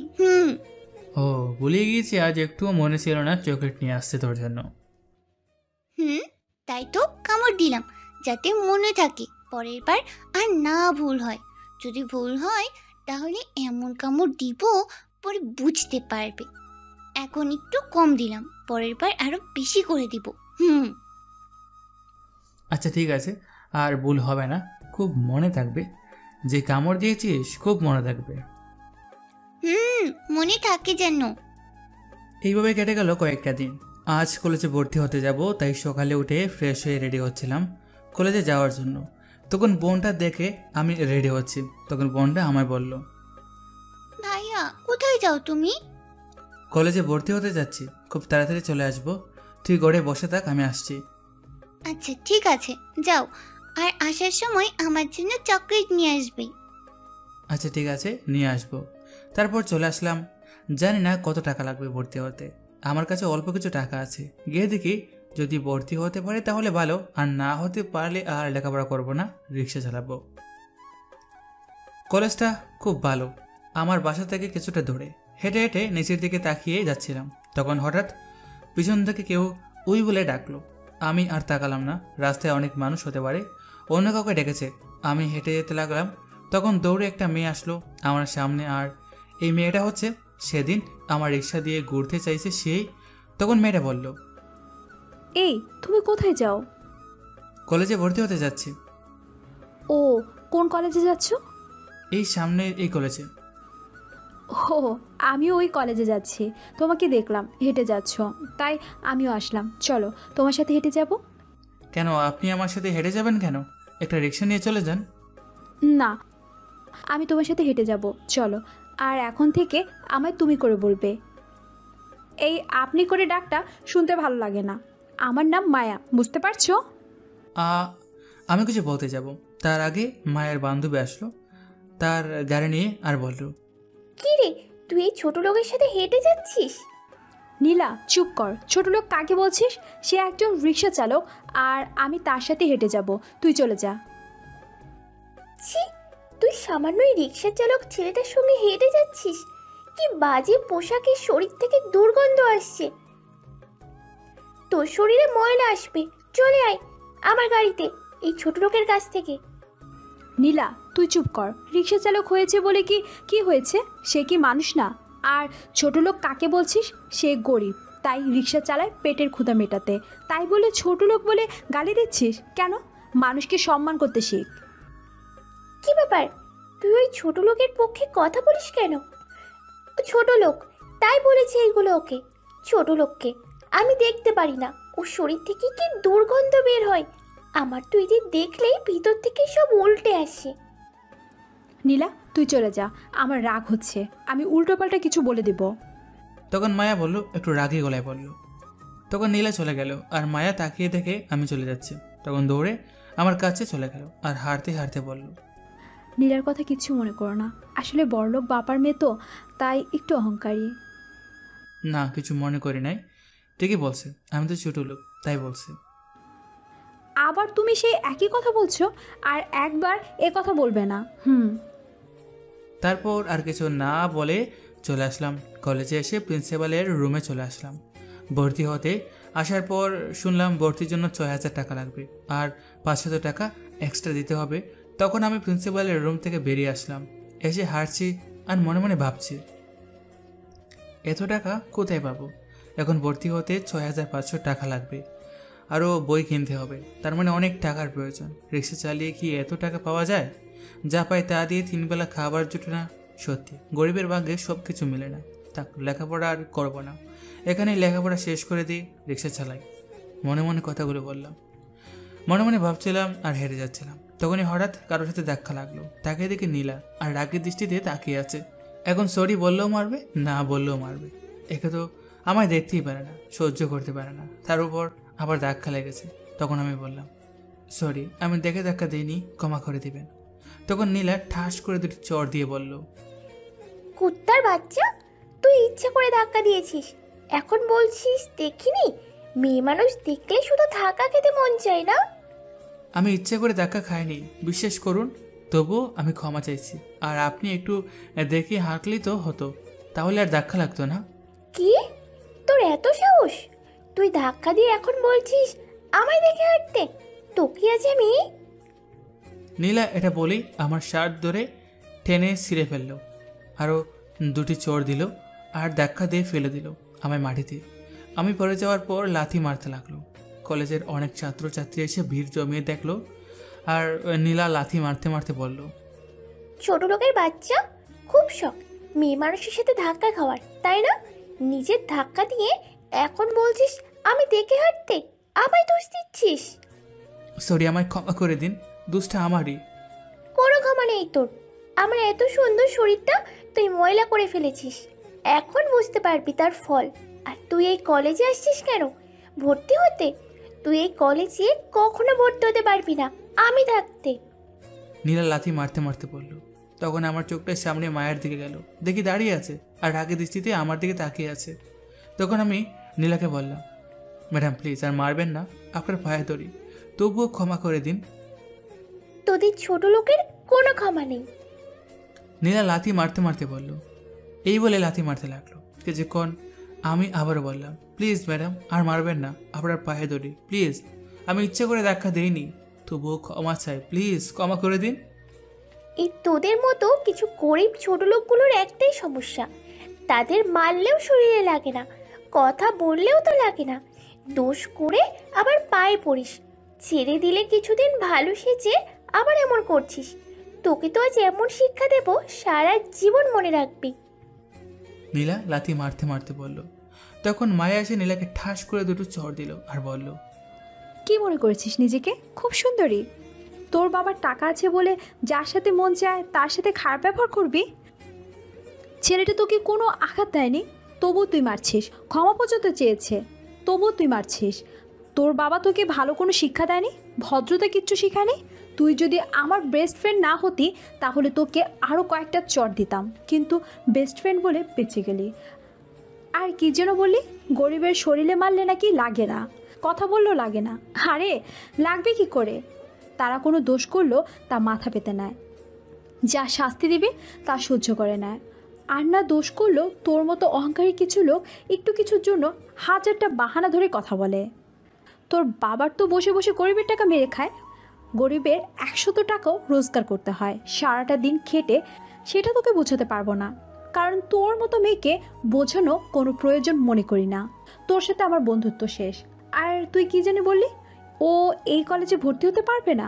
আমিও দেখব কি করে ভর্তি না হয়। তখন নীলা মায়াকে বলল, তুই কাজটা ঠিক করিস নাই, এই ছোট লোকের বাচ্চার জন্য বন্ধুত্ব শেষ করলি তো, আর আমার গায়ে হাত তুললি। আমিও দেখে নেব তোদের দুজনকে। যা কি করবি করিস। তখন আমায় আরেকটা লাথি দিয়ে নীলা বলল, তোকে আমি দেখে নেব। তখন মায়া ঠাস করে আরো দুটো চড় দিল নীলাকে আর বলল, তুই আবার লাথি মারছিস, তোর পা ভেঙে ফেলবো যদি আর একবার লাথি মারিস। তোদের দুজনকে পরে আমি দেখে নেব। তখন নীলা চলে গেল। আমি মাটিতেই পড়েছিলাম। তখন মায়া গিয়ে টেনে তুললো আর পাশে থাকা সব ছাত্র ছাত্রীকে বলল, বাহ, আপনারা সবাই খুব ভালোভাবে দাঁড়িয়ে দাঁড়িয়ে বোবার মতো দেখতে জানেন, বাধা দিতে জানেন না। না, একটা মেয়ে এমন করে মারছে, কোথায় তাকে আটকাবেন তা না করে দাঁড়িয়ে দেখছেন। তখন সেখান থেকে একটা ছেলে বলল, কি করে বলবো বলেন, তার আব্বু হচ্ছে মন্ত্রী আর তার আপন চাচা এই কলেজের প্রিন্সিপাল। কিছু বলতে গেলে আমাদের এই কলেজ থেকে বের করে দিবে। এই ভয় নিয়ে যদি থাকেন তাহলে জীবনে কিচ্ছু হবে না। আজ তার সাথে করেছে, অন্যদিন আপনার সাথে করতে পারে। যান, আপনারা সবাই এখান থেকে চলে যান, যার যার কাজে। তখন সবাই চলে গেল। তখন আমি মায়াকে বললাম, আপনি আমার জন্য শুধু শুধু আপনার বন্ধুত্ব নষ্ট করে দিলেন কেন? আমায় মারছিল মারতো। কান্না বন্ধ করো তুমি আগে। আর শোনো, আমিও গরিবের মেয়ে। আব্বু অনেক কষ্টে লেখাপড়া করিয়েছে আমায়, আর গরিব মানুষকে নিয়ে এমন বাজে কথা বলবে, এটা আমি সহ্য করব কি করে? আর এমন বেস্ট ফ্রেন্ড আমার প্রয়োজন নেই, যে নাকি গরিব মানুষগুলোকে মানুষের মতোই দেখে না। বুঝতে পারছি, আপনার তো বেস্ট ফ্রেন্ড ছিল। বেশি কথা বললে না তোমাকে এখন চড় দিব কয়েকটা। তখন আমি চুপ করে রইলাম আর ভাবলাম চলে যাই, এখন থেকে হেরে চলে যাব। তখন মায়া আমার হাতটা ধরে বলল, কোথায় যাও? চলো আমার সাথে। না, আমি আর কোথাও যাব না, বাসায় চলে যাব। না, এখন বাসায় যেতে হবে না, আগে ভর্তি হয়ে নাও, তারপর বাসায় যাও। আমি আর লেখাপড়া করবো না, আমার কাছে টাকা নেই, এখন থেকে রিক্সা চালাবো, এটাই ভালো। আমি টাকা দিব ভর্তি হওয়ার জন্য, চলো। না থাক, আমি রিক্সা চালাবো, লেখাপড়া আর করবো না। আর এখানে যদি ভর্তি হই তাহলে নীলা আরও অত্যাচার করবে। আপনি থাকেন, আমি গেলাম। এটা বলে হাঁটতে যাব, তখন মায়া টেনে নিয়ে যেতে লাগলো আর বলল, টাকা দিচ্ছি আমি, তোমার সমস্যা কি? আমি বলছি ভর্তি হতে হবে, তার মানে ভর্তি তুমি এই কলেজে হবে। কিন্তু আমার শার্ট তো ছিঁড়ে ফেলছে, এখন কি করে যাব খালি গায়ে? আচ্ছা চলো, কলেজের সামনে একটা দোকান আছে, গেঞ্জি বিক্রি করে, সেখান থেকে নিয়ে আসি একটা কিনে। আমি কিছু বলতে যাব, কিন্তু আমার মুখে হাত দিয়ে বলল কিছু বলা যাবে না। আর কিছু বলতেও দিল না মায়া। টেনে নিয়ে গিয়ে একটা গেঞ্জি কিনে পরিয়ে দিল, তারপর ভর্তি করালো। তারপর বের হওয়ার পর মায়া বলল, এখন বাসায় যাও, আর এখন কলেজে কি হয়েছে তা ভুলে যাও, আমি তোমায় ফোন করব, যাও। আমি আর কিছু না বলে সেখান থেকে চলে আসলাম। লিমার জন্য চকলেট নিয়ে বাসায় আসার পর বোনটা বলল, ভাইয়া তুমি আসছো? কোথায় আমার চকলেট? কোথায়? দাও দাও, জলদি দাও। আমি চকলেটগুলো লিমার হাতে দিয়ে খাটে এসে বসে পড়লাম। তখন লিমা আমার কাছে আসলো আর এসে আমার গালে হাত দিয়ে দেখতে লাগলো, গালে চড় দেওয়াতে ফুলে গেছে। তখন লিমা বলল, তোমার গালে কি হয়েছে ভাইয়া? এমন ফুলে আছে কেন? কি হয়েছে? এই যা, এখন কি বলবো আমি? সত্যিটা বলা যাবে না, যে কোনো একটা মিথ্যা বলতে হবে। তখন আমি লিমাকে বললাম, কিছু হয়নি বোন, এমনি ফুলে গেছে। না, তোমার নিশ্চয়ই কিছু হয়েছে, তাই ফুলে গেছে গাল। আমি কিছু বলতে যাব, তখন লিমা আবার বলল, এই যে দেখো, তোমার হাতটাও ফুলে গেছে। কেউ কি মেরেছে তোমাকে ভাইয়া? এখন কি করে সত্যি কথা বলবো আমি তোকে? আমার শুধু শুধু ওই মেয়েটি মেরেছে। তখন বোনটা আবার বলল, কি হয়েছে বলো ভাইয়া, তোমাকে কে মেরেছে? না বোন, কেউ মারেনি আমায়, এমনি একটু পড়ে গিয়ে ব্যথা পাইছি। পড়ে গেলে আবার গালে ব্যথা পায় কি করে? তাহলে তো হাতে পায়ে সব জায়গায় ব্যথা পাওয়ার কথা। তখন আমি লিমাকে বললাম, তুই কি আমার সন্দেহ করছিস? সন্দেহ করব কি করে ফেলেছি? যা, তোর সাথে কথা নেই, তুই শুধু শুধু আমার সন্দেহ করিস। আমি একটু অভিমান করে বললাম। তখন বোনটা আমার দুই গালে ধরে কপালে একটা চুমু দিয়ে বলল, আমার লোক কি ভাইয়া, তুমি রাগ করেছো? না, আমি রাগ করি নাই। আমি অন্যদিকে তাকিয়ে বললাম, এই দেখছো কি করে রাগ করে আছে আমার সাথে? আমি বুঝি না মনে করেছো তাই না? আচ্ছা ঠিক আছে, আর সন্দেহ করব না। চলো, খিদে পেয়েছে, খাবার খাইয়ে দাও ভাইয়া। আচ্ছা ঠিক আছে, চল, গোসল করিয়ে খাইয়ে দিচ্ছি। এমন করে বলে কেউ? ভালো করে বলো, তুমি কিন্তু রাগ করে বলছো ভাইয়া। আমি রাগ করিনি, চল বোন, তোকে গোসল করেই খাইয়ে দিই। এবার ঠিক আছে। তারপর বোনটাকে নিয়ে গোসল করিয়ে দিলাম। তারপর ঘরে এসে খাবার খাইয়ে দিলাম। আমিও খাবার খেয়ে নিলাম। খাওয়া দাওয়া শেষ করে কিছুক্ষণ পর রিক্সা নিয়ে বেরিয়ে পড়লাম। কিছুটা দূরে যাওয়ার পরে দেখলাম চাচা আসছে রিক্সা নিয়ে। তখন আমি থেমে রিক্সা থামিয়ে দিয়ে দাঁড়িয়ে রইলাম। চাচা আমার দেখে কাছে আসলো, এসে বলল, কিরে ভাতিজা, কেমন আছিস তুই? ভালো আছি চাচা, তুমি কেমন আছো? আর চাচি কেমন আছে? সবাই ভালো আছে। তোর চাচি খুব খুশি হয়েছে তোর দেয়া শাড়ি পেয়ে। তুমি বলে দিয়েছো শাড়িটা আমি দিয়েছি? তোর চাচি তোকে বলেছে যেতে, কখন যাবি বল? আচ্ছা, আগামীকাল যাবো চাচা। তারপর আরও কিছুক্ষণ কথা বলে আমি চলে আসলাম রিক্সা নিয়ে একটু সামনে। আসার পর একটি মেয়ে ডাকলো। রিক্সা নিয়ে কাছে যাওয়ার পর বলল, ভাইয়া নিউ মার্কেট যাবে? আমি তো মেয়েটির কথা শুনে অবাক। যেখানে রিক্সাওয়ালা ছাড়া কেউ ডাকে না, সেখানে এই মেয়েটি আমায় ভাইয়া বলে ডাকলো। আমি মেয়েটির দিকে তাকিয়ে দেখি আমার দিকে অবাক দৃষ্টিতে তাকিয়ে আছে। তখন আমি বললাম, নিউ মার্কেটে যাব, উঠুন। মেয়েটি আমার দিকে অবাক দৃষ্টিতে তাকিয়ে আছে। তখন আমি জুড়ে বললাম, কি হলো, উঠেন রিক্সায়। তখন মেয়েটি আমায় বলল, আচ্ছা আপনার আব্বু আম্মু আছে? আছে। কেন, কি হয়েছে? আমি মিথ্যা কথা বললাম? আসলে আপনার চেহারা আর আমার আব্বুর চেহারা প্রায় একই দেখতে। চেহারা মিল হতেই পারে, আমি তো আর আপনার পরিবারে কেউ না, এটা নিয়ে চিন্তা করে লাভ নেই। এখন উঠেন, আমি আপনাকে নামিয়ে দিয়ে আসি। আপনি টাকা দিলে আমার লাভ হবে। আচ্ছা ঠিক আছে, চলেন ভাইয়া। তারপর মেয়েটি আর কোনো কথা বলল না, রিক্সায় উঠে বসলো। মেয়েটির বয়স আমার চেয়ে অনেক কম, তাই হয়তো ভাইয়া বলে ডেকেছে আমায়। সবাই তো আর একরকম না। তারপর আমি রিক্সা চালিয়ে যেতে লাগলাম। কিছুটা পথ যাওয়ার পর মেয়েটি বলল, আচ্ছা ভাইয়া আপনার নাম কি, কোথায় থাকেন? আমার নাম নীরব আহমেদ, আমি সামনেরই বস্তিতে থাকি। চিনতে পেরেছি। আচ্ছা আপনি কি লেখাপড়া করেন? ইন্টারে পড়ি, আজ ভর্তি হয়ে আসলাম। আপনার আব্বু কি করে? এখন কি বলবো, আমি তো জানি না আমার আব্বু আম্মুকে। সত্যিটাই বলে দিই, মনে মনে বললাম। আমি চুপ করে আছি দেখে মেয়েটি আবার বলল, কি হলো ভাইয়া বলেন। তখন আমি বলতে যাব, ঠিক তখনই রিক্সার পেছনে একটা গাড়ি এসে জোরে ধাক্কা মারল। রিক্সায় বসে থাকা মেয়েটি মাটিতে পড়ে গেল। আমি সাথে সাথে নেমে মেয়েটিকেই উঠাইলাম। তখন মেয়েটি নিজেকে সামনে নিল। মেয়েটার হাত একটু কেটে গেছে।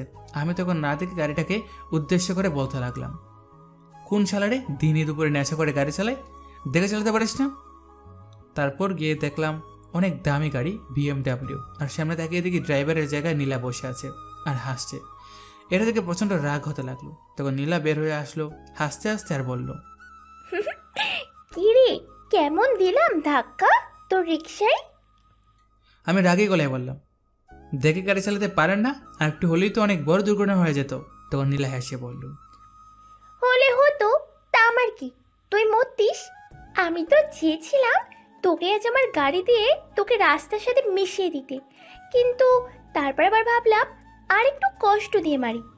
আপনি মেয়ে না হলে এতক্ষণে আপনার 12টা বাজিয়ে দিতাম। একে তো আমার রিক্সার ক্ষতি করেছেন, তার উপর আবার ওই মেয়েটারও। আপনার জন্য রিক্সা থেকে পড়ে গেছে, মেয়েটার হাত কেটে গেছে। তখন নীলা ঠাস করে আমায় দুটি চড় দিয়ে বলল, ছোট লোকের বাচ্চা, তোর সাহস কত, তুই আমায় থ্রেট দিচ্ছিস, তোকে আজ মেরে ফেলবো। নীলা এই বলে আরও কয়েকটি চড় দিল। লাথি দিতে যাবে, তখন এই রাস্তা থাকা মানুষগুলো নীলাকে নিয়ে একটু দূরে চলে গেল। আমি মন খারাপ করে চলে আসলাম। দুষ্টা না করেও মার খেতে হলো। মেয়েটির কাছে এসে দেখি তার হাত দিয়ে রক্ত পড়ছে। তখন আমি বললাম, এ কি, আপনার হাত দিয়ে তো অনেক রক্ত পড়ছে, জলদি চলেন ডাক্তারের কাছে। ভাইয়া সমস্যা নেই, একটু কেটে গেছে, কিচ্ছু হবে না। ভাই যেহেতু বলেছ, তাহলে ভাই হিসাবে কথাটা শোনো। এখন চলো। আর কিছু বললো না। মেয়েটি পাশে একটা ওষুধের ফার্মেসি দেখলাম, সেখানে নিয়ে গেলাম। যাওয়ার পর ব্যান্ডেজ করে দিল আর কিছু ওষুধ দিল।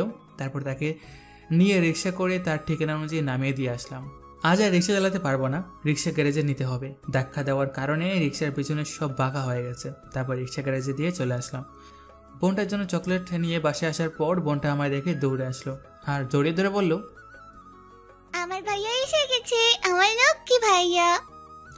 তাই নাকি? আমি তোর লক্ষ্মী ভাইয়া? লক্ষ্মী ভাইয়া, এখন আমার চকলেট দাও, আমি বসে খাই। আমার চকলেট পাগলি বোন।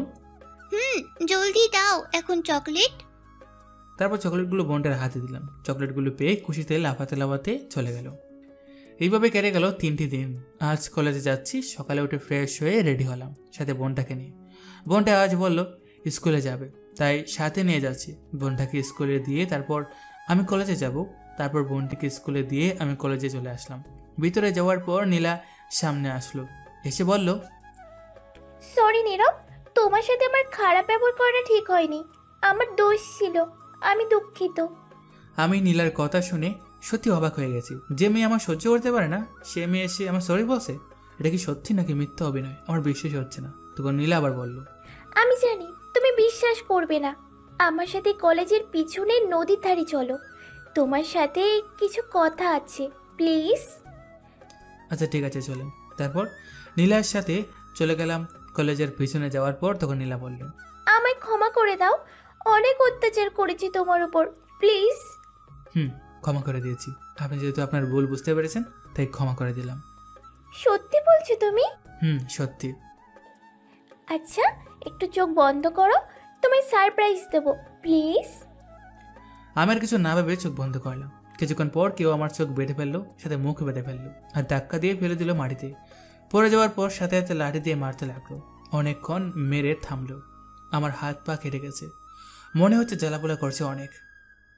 হাত ভেঙে গেছে, মনে হয় হাত আমি নাড়াতে পারছি না, কথা বলার শক্তিও নেই। তখন আমার চোখ থেকে কাপড় সরিয়ে দিল। একটু তাকিয়ে দেখি 5 জন ছেলে হাতে হকি স্টিক নিয়ে দাঁড়িয়ে আছে। তার মানে আমায় এতক্ষণ হকি স্টিক দিয়ে মেরেছে। সাথে নীলা দাঁড়িয়ে আছে আর হাসছে। তখন নীলা বলল, তুই কি মনে করেছিস আমি তোর কাছে সত্যি ক্ষমা চেয়েছি? আরে তোর মতো ছোট লোকের কাছে ক্ষমা চাইতে যাব কেন? সেদিনের প্রতিশোধ নিলাম, তোর জন্য মায়া আমায় চট দিয়েছে। আমার সন্দেহটা ঠিক হলো। এতক্ষণ অভিনয় করছিল তাহলে। তখন নীলা ওই ছেলেগুলোকে উদ্দেশ্য করে বলল, তোরা দাঁড়িয়ে আছিস কেন? মার মার এটাকে, আরো মার। তখন এই 5 জনের মধ্যে দাঁড়িয়ে থাকা একজন ছেলে বলল, কি বলছেন ম্যাডাম? আর যদি মারি তাহলে মৃত্যু হতে পারে। তোদের যেটা বললাম সেটা কর, মরলে মরে যাক এই ছোট লোকের বাচ্চা। রিক্সা চালকটা মরলে মরুক, তা দিয়ে আমার কি? তোদের মারতে বললাম তাই কর। আচ্ছা ঠিক আছে, তাই করছি। এটা বলে হকি স্টিক দিয়ে মারতে লাগলো। আর নীলা বসে বসে হাত তালি দিচ্ছে আর হাসতে লাগলো। জানে না কি এমন দোষ করলাম যে মৃত্যুর দিকে ঠেলে দিচ্ছে। এই মেয়েটার কি একটু মায়া দয়া নেই? গরিব বলে কি আমি মানুষ না? আল্লাহ, তুমি কত রকমের মানুষ দেখালে এই পৃথিবীতে। তারপর আমার আর কিছু মনে নেই, অজ্ঞান হয়ে গেলাম। আমি অজ্ঞান হয়ে যাওয়ার পর নীলা বলল, ওই থাম, আর মেরে লাভ নেই, মনে হয় মরে গেছি, দেখছিস না নড়াচড়া করছি না। তারপর আমার সেখানেই ফেলে আসলো নীলা। এদিকে মায়া কলেজে এসে খুঁজতে লাগলো আমি আসছি কিনা। আমায় না পেয়ে ক্লাসে চলে গেল। ভাবলো হয়তো আসেনি। সবগুলো ক্লাস করে বের হলো মায়া। তখন নীলা ডাকলো। কাছে যাওয়ার পর মায়াকে বলল, কি রে, খুব তো খুঁজেছিস, কোথাও পেলি না তো? আর পাবি কি করে? বেঁচে থাকলে তো পাবি। মায়ার হাতের বই ছিল কিছু, সেটা হাত থেকে নিমিশেই পড়ে গেল। তখন মায়া বলল, কেন, কি হয়েছে তার? আরে আরে এখন মন খারাপ করছিস কেন? তোর মনে নেই তুই আমায় চট দেওয়ার পর কি বলেছিস? আমি পরে দেখে নিব, এটা বলেছিলাম তো। বলেছি। তুই সামান্য ছোট লোক রিক্সা চালক ছেলেটার জন্য আমার গায়ে হাত তুলেছিস, তো আমি তাকে মেরে ফেলছি আর তাকে আমি পরে দেখে নিব। আমার আব্বু আম্মু আজ পর্যন্ত আমার গায়ে হাত তুলিনি, আর তুই সামান্য ফকিরের মেয়ে হয়ে আমার গায়ে হাত তুললি, এর প্রতিশোধ আমি নিব। মায়া কথাটা শুনে প্রচণ্ড রেগে গেল। আর তখন ঠাস করে দুটি চট দিয়ে নীলার গলা চেপে ধরলো আর বলল, তোকে আজ আমি মেরেই ফেলবো। কি বললি তুই? আমি ফকিরের মেয়ে? তোর জিব্বা আজ আমি টেনে ছিঁড়ে ফেলবো। যাকে মাত্র ভালোবাসতে শুরু করলাম তুই তাকে মেরে ফেলছিস বললি তো? তোকে আজ জীবিত মাটি চাপা দিয়ে মারবো। তখন কলেজের ছাত্রছাত্রী এসে মায়াকে ছাড়িয়ে নিল। তখন মায়া আবার বলল, সত্যি কথা বল, কোথায় এখন সে? তার যদি কিছু হয় তাহলে তোর গলা কেটে ফেলবো, তুই যত বড় লোকের মেয়ে হোস না কেন। তখন নীলা বলল কলেজের পেছনে। মায়া এটা শুনে দৌড়ে কলেজের পেছনে গেল। গিয়ে দেখলো কেউ নেই, কিছুটা সামনে মাটিতে রক্ত লেগে আছে। তখন মায়া সেখানে বসে কান্না করতে লাগলো। এদিকে আমার যখন জ্ঞান ফিরল তখন তাকিয়ে দেখি আমি হাসপাতালের বেডে শুয়ে আছি, হাত পা সব ব্যান্ডেজ করা, নড়তে পারছি না। আমি পাশে তাকিয়ে দেখি কেউ নেই। খুব কষ্ট হচ্ছে। মেয়েটার কোনো ক্ষতি করিনি, তবু এত অত্যাচার করলো। আমি গরিব বলে কি মানুষ না? আল্লাহ, তুমি কেন জ্ঞান ফেরালে আমার? এত কষ্ট করে বেঁচে থাকার ইচ্ছে হয় না? ছোটোবেলা থেকে মা বাবা কাউকে পাইনি। প্রতিদিন নিজের জীবনের সাথে কষ্টগুলোর সাথে লড়ে গেছি, আর কত কষ্ট সহ্য করবো আমি? তখন হঠাৎ নার্স আসলো ভিতরে, আর এসে দেখতে পেলো আমার জ্ঞান ফিরেছে। নার্স এটা দেখে দৌড়ে বাইরে চলে গেল। কিছুক্ষণ পর ডাক্তার এসে দেখে বলল এখন বিপদমুক্ত। এটা বলে ডাক্তার চলে গেল, শুধু নার্স ছিল। কিছুক্ষণ পর একটা ছেলে আসলো আমার সমান বয়সের। তখন নার্স চলে গেল, আর ছেলেটা এসে বলল, ভাই তোমার জ্ঞান ফিরেছে? তাহলে আল্লাহর কাছে হাজার শুকরিয়া, তুমি এখনো বেঁচে আছো। আমি তো মনে করছি তুমি আর বাঁচবে না। কে তুমি ভাই, আমায় বাঁচালি? আমায় তুমি চিনবে না, আমার নাম ফাহাদ। আমি এখানে নতুন আসছি, আমার বাসা কুমিল্লা। তুমি যে কলেজে ভর্তি হয়েছো আমি ওই কলেজেই ভর্তি হয়ে গেছি। আমি সেদিন কলেজের পিছনে গিয়েছিলাম দেখতে, আর দেখতে গিয়ে দেখি তুমি মাটিতে রক্তাক্ত অবস্থায় পড়ে আছো। আমি তখন তাড়াতাড়ি আর কিছু ছেলেকে ডেকে নিয়ে এসে হাসপাতালে নিয়ে আসছি। তুমি আজ 2 দিন হলো হাসপাতালে অজ্ঞান হয়েছিলে, আজ জ্ঞান ফিরলো। আমি কথাটা শুনে অবাক হয়ে গেছি। আমি 2 দিন অজ্ঞান হয়ে হাসপাতালে পড়ে আছি, আমার বোন কোথায় তাহলে? আমি তো হাসপাতালে, বোনটাকে তো স্কুলে দিয়ে আসছিলাম। বোন তো একা বাসায় যেতে পারবে না, বোনটাকে নিয়ে ভয় লাগছে। এখন কোথায় হতে পারে বোনটা? তখন ছেলেটা আবার বলল, ভাই তোমার এই অবস্থা কি করে হলো? সেটা পরে এক সময় বলবো। আচ্ছা তোমার আব্বু অথবা আম্মু কারো ফোন নাম্বার দাও, আমি জানিয়ে দিই তুমি এখানে। আমার আব্বা আম্মু নেই। মানে তোমার আব্বু আম্মু কি এই পৃথিবীতে বেঁচে নেই? আমি জানি না আমার আব্বু আম্মু বেঁচে আছে কিনা। আমি ঠিক বুঝতে পারলাম না। ছোটোবেলায় একটা পাগলি নাকি আমার রাস্তা থেকে নিয়ে আসছে বস্তিতে। একদিন পাগলিটা আমার এদিকে কোথায় হারিয়ে যায়, আর খুঁজে পাওয়া যায়নি পাগলিটাকে। তারপর একটা চাচার কাছে বড় হয়েছে, কিন্তু চাচা বেশি দিন থাকতে পারেনি এই পৃথিবীতে। এই পৃথিবী থেকে বিদায় নিয়েছে। আমি একটা বস্তিতে এখন রিক্সা চালাই। একদিন রিক্সা নিয়ে আসার সময় আমার মতোই রাস্তায় পড়েছিল একটা ছোট্ট মেয়ে। তখন আমি তাকে রাস্তা থেকে নিয়ে আসছি, আমার বোনের মতো আদর করি। এখন এই পৃথিবীতে একমাত্র ছোট্ট বোন আছে, কিন্তু এখন কোথায় আছে বলতে পারি না। এই পৃথিবীতে মা ছাড়া নিজেকে শূন্য মনে হয়। মা না থাকলে কতটা কষ্ট হয় তা হয়তো কেউ বুঝে না, বোঝানো সম্ভবও না। যার মা নেই সেই একমাত্র বুঝে। আমার মা নেই, আমি বুঝি মা ছাড়া কতটা কষ্ট। আর তোমার তো কেউ নেই, হাজারো কষ্ট নিয়ে বেঁচে আছো। আচ্ছা ভাই, আমার বোনটাকে একটু খুঁজে নিয়ে আসবে? কোথায় আছে বোনটা? একটু বস্তিতে গিয়ে দেখো আমার বোনটা আছে কিনা, তাহলে নিয়ে আসবে এখানে। আমার রুম বস্তির প্রথম গলির 2য় রুমটা, সেখানে গিয়ে দেখবে। খুঁজে দেখবো, কিন্তু আমি তো তোমার বোনকে দেখিনি, কি করে চিনবো তাহলে? তুমি সেখানে গিয়ে যে কোনো একজনকে বলবে নীরবের বোনকে, তাহলে আমার বোন থাকলে সেখানে দেখিয়ে দেবে আমার বোনকে, আর আমার কাছে নিয়ে আসবে। এই দাঁড়াও, তুমি কি বললে তোমার নাম নীরব? কেন, কি হয়েছে? আচ্ছা আমি একটা ভিডিও দেখাচ্ছি, দেখো তো এটা তোমার বোন নাকি গতকাল নিউজের মাঝে দেখানো হয়েছে। এই মেয়েটাকে খুঁজে পাওয়া গেছে, কিন্তু তার আম্মু আব্বুর নাম বলতে পারে না, শুধু তার ভাইয়ার নাম বললো নীরব। কোথায় দেখি, ভিডিও দেখাও তো। তারপর ফাহাদ তার ফোনে ভিডিও প্লে করলো। তাকে দেখলাম আমার বোন লিমা কান্না করছে আর বলছে, আমার ভাইয়াকে এনে দাও। আমার ভাইয়া কোথায়? ভাইয়া, তুমি আমায় নিয়ে যাও। এটা বলে কান্না করছে লিমা। খুব খারাপ লাগছে বোনটাকে কান্না করতে দেখে। তখন আমি বললাম, ভাই আমার বোন এটা, প্লিজ তাড়াতাড়ি নিয়ে আসো আমার বোনটিকে। আচ্ছা আমি দেখছি ভাই, কি করা যায়, তুমি শুয়ে থাকো, আমি খোঁজ নিয়ে আসি কোথায় আছে। তারপর এটা বলে চলে গেল ফাহাদ। কিছুক্ষণ পর নার্স এসে ঘুমের ইঞ্জেকশন দিল। আস্তে আস্তে ঘুমিয়ে গেলাম। ঘুম ভাঙার পর দেখি ফাহাদ বসে আছে। তখন আমি বললাম, খোঁজ নিয়ে আসছো? কোথায় আছে আমার বোন? খোঁজ নিয়ে আসছি। তোমার বোন এখন আফতাব সাহেবের বাসায় আছে। আমি বলছি তোমার কথা, কিন্তু তারা বললো তোমায় যেতে হবে, গিয়ে নিয়ে আসতে হবে। কিন্তু আমি কি করে যাব? আমি তো হাঁটতে পারবো না, এখন কি করে যাব? আচ্ছা আমি তোমার ছবি তুলে নিয়ে গিয়ে দেখাচ্ছি, তাহলে তোমার বোন চিনতে পারবে। আর আফতাব সাহেবকে চিনতে পারছো? বাংলাদেশের 1 নম্বরে থাকা বিজনেসম্যান। তার মেয়ে আদিবা তোমার বোনকে রাস্তায় কান্না করা অবস্থায় দেখতে পেয়ে নিয়ে গিয়েছে। আর একটা কথা, তোমার চেহারা আর আফতাব সাহেবের চেহারা প্রায় একই দেখতে। আমি শুনেছিলাম তার একটা ছেলে ছিল, ছোটবেলায় নাকি হারিয়ে ফেলেছে। তাহলে কি তুমি তার ছেলে নাকি? আরে না, চেহারার মিল থাকলে কি আর ছেলে হয়ে গেলাম নাকি? এমন চেহারার মিল বাংলাদেশে খুঁজলে আরও পাবে। হতে পারে। আচ্ছা আমি ছবি তুলে নিয়ে যাচ্ছি। তারপর ফাহাদের ছবি তুলে নিয়ে গেল। 1 ঘন্টা পর আফতাব সাহেবের বাসার সামনে এসে পৌঁছে গেল। গেট দিয়ে ঢুকতে যাবে, তখন দারোয়ান দেখে জিজ্ঞেস করলো, কি চাই? আপনি না বলে বাসার ভেতরে আসছেন কেন? আসলে আমি আফতাব সাহেবের সাথে দেখা করতে আসছি। কিসের জন্য? এখানে একটা ছোট্ট মেয়ে আছে, নাম লিমা, যাকে তার মেয়ে আদিবা নিয়ে আসছে, রাস্তা থেকে হারিয়ে গিয়েছিল। আমি তাকে নিয়ে যেতে আসছি। তার ভাই হাসপাতালে ভর্তি আছে, অ্যাক্সিডেন্ট করেছে, তাই আমায় পাঠিয়েছে নিয়ে যেতে। কিন্তু বড় সাহেব তো এখন বাসায় নাই, অফিসে চলে গেছে। আপনি আগামীকাল সকালে আসেন। আচ্ছা ঠিক আছে, তাহলে আমি যাচ্ছি, আগামীকাল আসবো। ফাহাদ এটা বলে চলে আসছিল। হঠাৎ তখন তাকে কেউ পিছন থেকে ডাকলো। পিছনে তাকে দেখলো একটি মেয়ে, আর এই মেয়েটি হচ্ছে আদিবা।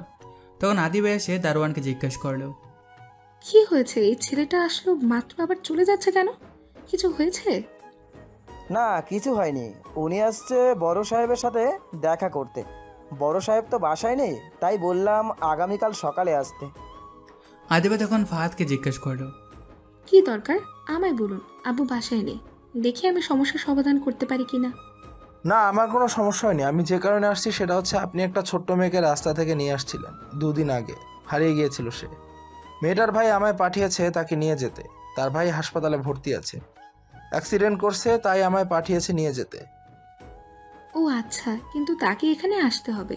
তাকে ছাড়া আমরা দিব না, তাকে গিয়ে নিয়ে আসে। যদি মেয়েটা বলে এটা তার ভাই তাহলে আমরা দিব। দেখুন, সে হাঁটতে পারবে না, সে অ্যাক্সিডেন্ট করেছে, তার অবস্থা খুবই খারাপ, তাই আমায় পাঠিয়েছে। আমি তার ছবি তুলে নিয়ে আসছি, তার বোনকে দেখান, তাহলে চিনতে পারবে। আচ্ছা, আপনি ভেতরে আসেন আর ছবি দিন, আমি দেখাচ্ছি। তারপর ফাহাদ ভিতরে গেল আদিবার সাথে। যাওয়ার পর সোফায় বসতে বলল আদিবা। তখন ফাহাদ বসে তার ফোনের মাঝে থেকে আমার ছবি আদিবাকে দিল। আদিবা ফোনটা নিয়ে ছবিটি দেখে অবাক হয়ে গেছে। তখন আদিবা বলল, ইনি কি সত্যি তার ভাই? সত্যি। কেন বিশ্বাস না হলে আপনি তার বোনকে দেখান, তাহলে বলে দিবে। কিন্তু তার আগে আমি আমার আম্মুকে এই ছবিটা দেখাবো। আচ্ছা ঠিক আছে। তখন আদিবা তার আম্মুকে ডাকতে লাগলো, আম্মু, আম্মু তুমি কোথায়? জলদি আসো এখানে। আদিবার ডাক শুনে তার আম্মু আসলো আর বলল, কি হয়েছে, এমন করে ডাকছিস কেন? আম্মু, তোমায় আজ একটা জিনিস দেখাবো, তুমি দেখে বিশ্বাসই করতে পারবে না। কোথায় দেখি, কি দেখাবি?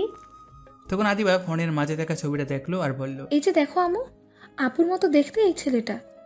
তখন আদিবার আম্মু ছবিটা দেখে ঠাস করে ফ্লোরে বসে পড়লো আর কান্না করতে লাগলো। তখন আদিবা বলল, কি হয়েছে আম্মু? কি হয়েছে তোমার? তুমি এমন করে কাঁদছো কেন? আদিবার কথার কোনো উত্তর দিল না, কান্না করতে লাগলো। কিছুক্ষণ পর বলল, কোথায় আছে এখন ছেলেটা? জলদি নিয়ে চল আমায়। কেন, কি হয়েছে আম্মু? আমায় বলো। আমায় জলদি নিয়ে চল, সব পরে বলবো। তখন আদিবা ভাতকে বলল, চলুন জলদি, কোন হসপিটালে ভর্তি আছে, জলদি নিয়ে চলেন।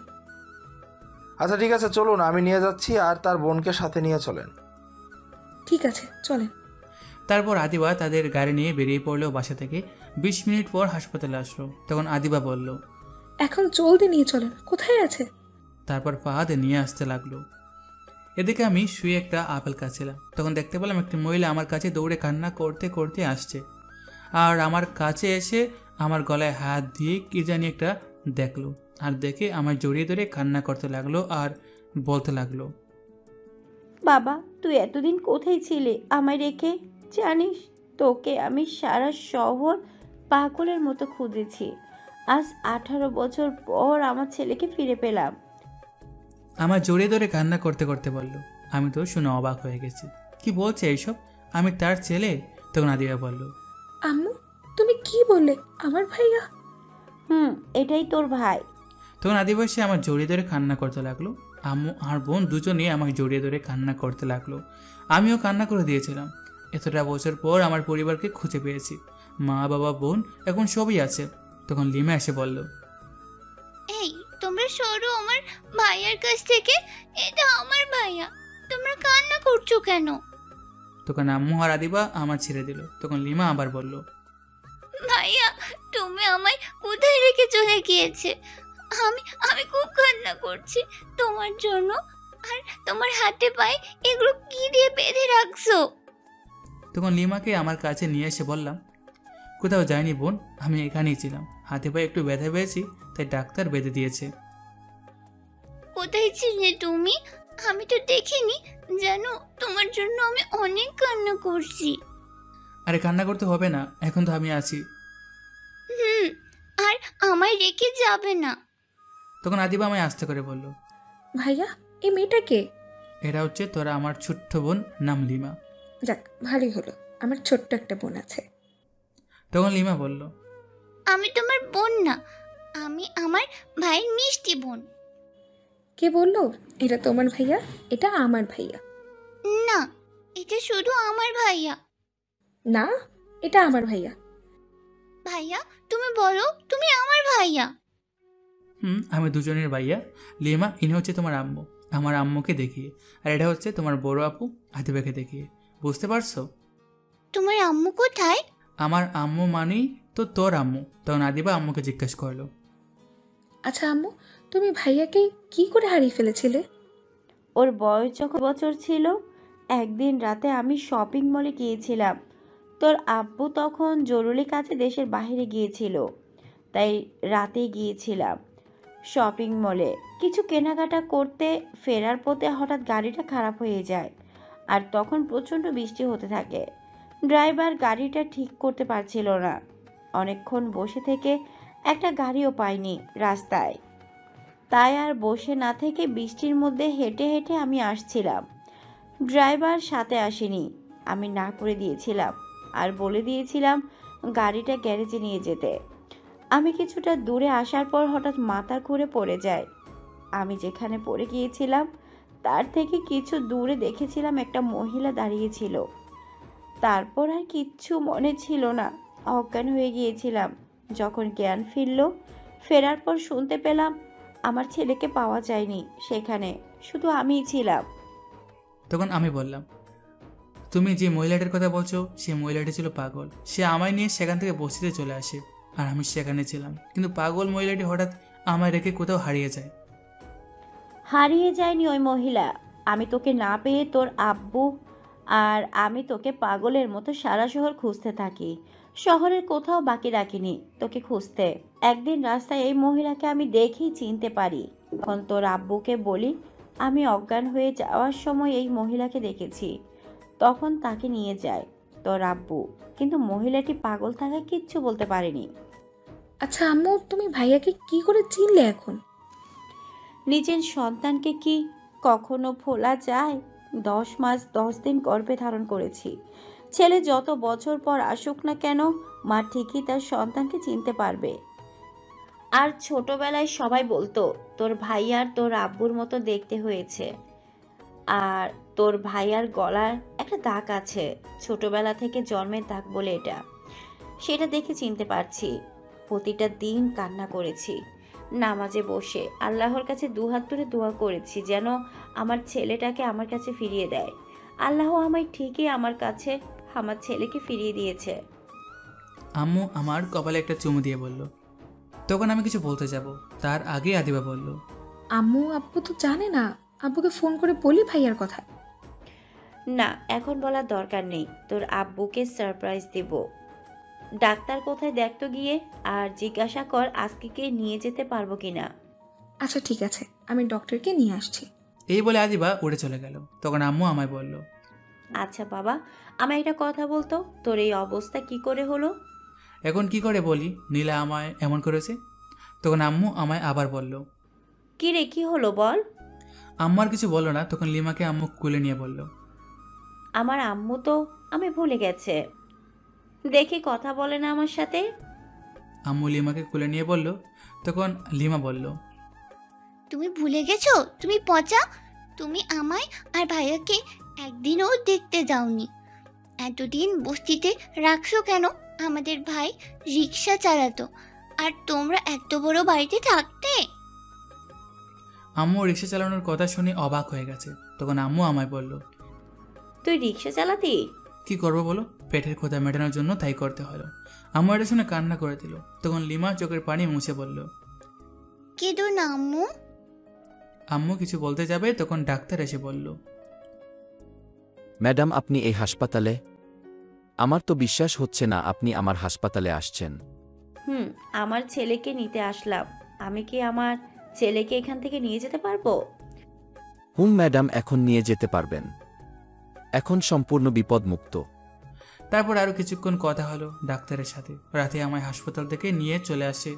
আসার সময় ফাহাদকে সাথে নিয়ে আসলো, আমায় একটা রুমে নিয়ে রাখলো। রাতে আব্বু বাসায় ফেরার পর আম্মু বলল, চলো তোমায় একটা সারপ্রাইজ দেব।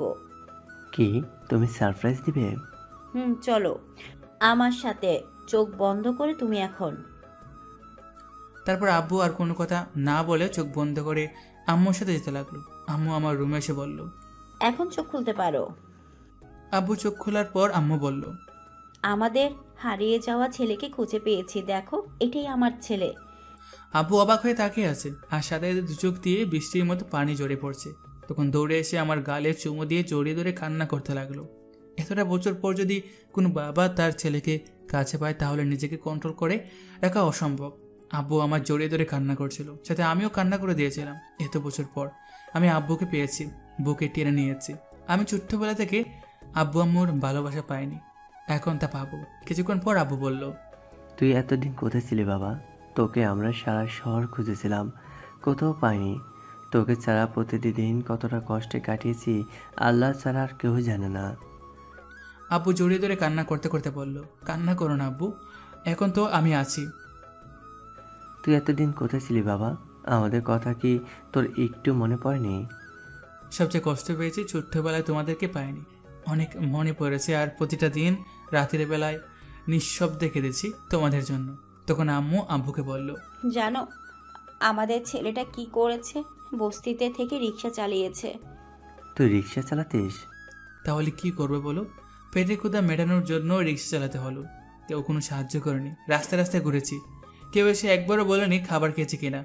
আমার যদি মৃত্যু হতো তাহলে কেউ এসে দেখতো না, তাই রিক্সা চালিয়ে নিজের পেটের ক্ষুধা মিটিয়েছি। তোকে আর কোনো কষ্ট করতে হবে না। আজ থেকে তোর যা লাগবে আমায় বলবি, যত টাকা লাগবে বলবি, সব দেব। আমার কিছু লাগবে না, শুধু তোমাদের ভালোবাসা পেলেই হবে। তারপর আরও কিছুক্ষণ কথা হলো আব্বু আম্মুর সাথে। এইভাবে কেটে গেল 3 মাস। এখন সম্পূর্ণ সুস্থ আছি আমি। আজ কলেজে যাচ্ছি। লিমা আমার সাথে এখন ঘুমায় না, আদিবার সাথে ঘুমিয়ে থাকে। কিন্তু দুটি বোন আমি অনেক ভালোবাসি। সাথে আব্বু আম্মু তো আছে। আমি যতদিন অসুস্থ ছিলাম প্রতিদিন কখনো আব্বু আমায় খাইয়ে দিত, আম্মু খাইয়ে দিত, কখনো বোন দুটিও খাইয়ে দিত। এখন আর কষ্টগুলো নেই, হ্যাপি আছে। তবে আমি হারিয়ে হয়তো ভালো হয়েছে, নয়তো আমি বুঝতে পারতাম না গরিব মানুষগুলো কতটা কষ্ট করে একবেলা খাবারের জন্য। ও ফাহাদ এখন আমাদের বাসায় থাকে। আব্বু ফাহাদকে একটা চাকরি দিয়েছে, পাশাপাশি লেখাপড়া করার সম্পূর্ণ খরচ আব্বু দেবে। আমি খাওয়া দাওয়া শেষ করে রেডি হয়ে নিচে আসার পর আব্বু বলল, কলেজে যাচ্ছিস? আব্বু কলেজে যাচ্ছি। তাহলে তোর জন্য নতুন একটা BMW গাড়ি আনিয়েছি গতকাল রাতে, সেটা নিয়ে কলেজে যা, আর সাথে গার্ড নিয়ে যা কিছু। না আব্বু, এখন না, সময় হলে আমি নিয়ে যাব। দেখ বাবা, তোকে আমি অনেক বছর পর কাছে পেয়েছি, আবার আমি চাই না তোর কিছু কোনো ক্ষতি হোক, তাই বলছি কি গাড়িটা নিয়ে যা। তুমি চিন্তা করো না, আমার কিছু হবে না। ঠিক আছে, তোর ইচ্ছে। আর ফাহাদ তো দাঁড়িয়ে আছে বাসের বাইরে। পাশে আদিবা দাঁড়িয়েছিল। তখন আমি বললাম, কি রে তুই স্কুলে যাবি না? ওহো, আপনাদের তো বলতে ভুলে গেছি, আদিবা 8ম শ্রেণীতে পড়ে। তখন আদিবা বলল, না ভাইয়া তুমি যাও, আজ আমি যাব না, কাজ আছে আমার। তখন আমি লিমাকে দেখলাম আব্বুর কোলে বসে গেম খেলছে। আমি বললাম, কি রে তুই আজ স্কুলে যাবি না? আমি এখন গেম খেলছি, বিজি আছি, তুমি কলেজে যাও। তখন আম্মু এসে বলল, তুই আজ একাই যা। তারপর আব্বু আম্মুর কাছ থেকে বিদায় নিয়ে চলে আসলাম বাসার বাহিরে। এসে দেখি ফাহাদ দাঁড়িয়ে আছে। তখন আমি কাছে গিয়ে বললাম, চল দোস্ত তাহলে কলেজে যাওয়া যাক। ও আর একটা কথা বলতে ভুলে গেছি, ফাহাদ আর আমি এখন বন্ধু, তাই তুই করে বলি। তখন ফাহাদ আমায় বলল, হেঁটে যাবি নাকি কলেজে? আজ হেঁটে চলে যাব। কেন হেঁটে যাবি? কেন? তোর জন্য নতুন গাড়ি নিয়ে আসছে, আমি কিছু গার্ড রেডি করলাম তোর সাথে যাবে বলে। না দোস্ত, এখন এই গাড়ি আর লোকজনকে নিয়ে যাওয়া যাবে না। কেন, কি সমস্যা? নীলাকে কিছু একটা করতে হবে। আমি কোনো দোষ করিনি, তবুও এমন অত্যাচার করেছে আমার উপর। এখন তার সামনে আমি রিক্সা চালক হিসাবে যাব, কোটিপতির ছেলে হিসাবে না। তাকে এমন কিছু একটা করতে হবে যেন এমন অহংকার আর না থাকে, গরিব কোনো মানুষের উপর এমন ঘৃণা অত্যাচার না করে। তাহলে ঠিক আছে, তা কি করবি তুই ওর সাথে? দেখতে থাক শুধু কি হয় এখন। ঠিক আছে, দেখি কি করিস। আর নীলাকে কঠিন শাস্তি দিবি কিন্তু। চল, এখন কলেজের সময় হয়ে যাবে। চল। তারপর আমি আর ফাহাদ হেঁটে যেতে লাগলাম। আমাদের বাসা থেকে কলেজে কিছুটা দূরে, হেঁটে গেলে 10 মিনিট সময় লাগে। আমি আর ফাহাদ হেঁটে হেঁটে যাচ্ছিলাম। কিছুটা দূর যাওয়ার পর দেখতে পেলাম গ্রামের সেই চাচা বসে আছে রাস্তায়। আপনারা চিনতে পারলেন না মনে হয়? দাঁড়ান বলছি কোন চাচা। একদিন আমি একটা দোকানে বসেছিলাম, তখন একটা বয়স্ক লোক কাপড় কিনতে আসছিল, যে ওই সেই চাচা। তখন আমি আর ফাহাদ ওই চাচার কাছে গেলাম, গিয়ে সালাম দিয়ে বললাম, কেমন আছেন আপনি চাচা? ভালো না বাবা, তুমি কেমন আছো? চিনতে পারলাম না তোমাকে। আমি ভালো আছি, আপনি আমায় চিনবেন না চাচা? আমি আপনাকে চিনি। আচ্ছা চাচা, আপনি রাস্তায় সকালে বসে আছেন কেন? আর বলো না বাবা, একটা চাকরির জন্য আসছিলাম, কিন্তু আসার পর বলল চাকরি হবে না। এখন আমি চলে যাচ্ছিলাম, একটা লোক এসে বলল সে চাকরি দিবে, আর তার বদলে তাকে কিছু টাকা দিতে হবে। আমি তখন তাকে 1000 টাকা দিই চাকরির জন্য, কিন্তু লোকটা টাকা নিয়ে চলে গেছে আর চাকরিটা হয়নি। আপনার তাকে টাকা দেওয়াটা ঠিক হয়নি চাচা। কি করব বলো, চাকরির খুব দরকার, কষ্ট হচ্ছে সংসার চালাতে, কিন্তু কোনো কাজ পাচ্ছি না, তাই দিয়ে দিলাম যদি চাকরিটা হয়। তখন আমি ফাহাদকে বললাম, ফাহাদ কলেজের ক্লাস শুরু হতে আর কতক্ষণ সময় আছে? আর 30 মিনিট আছে সময়। আচ্ছা ঠিক আছে, তুই কলেজে যা, আমি আসছি একটু পর। কেন, কি করবি আবার? চাচার জন্য আব্বুকে বলে একটা কাজের ব্যবস্থা করে দিয়ে আসি। আচ্ছা ঠিক আছে, তাহলে আমি কলেজে যাচ্ছি, তুই আয়। এই বলে চলে গেল ফাহাদ। আমিও চাচাকে নিয়ে বাসায় আসলাম। এসে দেখি আব্বু অফিসের জন্য বের হচ্ছে। আমি আব্বুকে সব খুলে বললাম। তখন আব্বু চাচাকে নিয়ে অফিসে চলে গেল। আমিও কলেজের পথে হাঁটতে লাগলাম। কিছুক্ষণ পর কলেজের সামনে চলে আসলাম। তখন কলেজের ভিতরে যাওয়ার পর হঠাৎ নীলা কোথা থেকে যেন আসলো আর এসে আমার বলতে লাগলো, তুই এখনো বেঁচে আছিস? আমি তো মনে করেছি তুই মরে গিয়েছিস। সেদিন এত মারলাম, তবুও বেঁচে গেলি তুই কি করে? এত তাড়াতাড়ি কি করে মরে যাই? তোকে এত মারলাম, তবুও তুই আবার এই কলেজে আমার সামনে এসেছিস কেন? তোকে না আমি বলে দিয়েছি এখানে আর না আসতে। এই জায়গা তোর বাপের কেনা টাকায় না যে এখানে আসার নিষেধ। এটা কলেজ, এখানে সবাই এক সমান, এখানে সবাই আসতে পারবে। তুই আমার মুখের উপর কথা বলিস, তোকে তো আমি মেরেই ফেলবো। এই বলে নীলা আমার চর দিতে আসলো।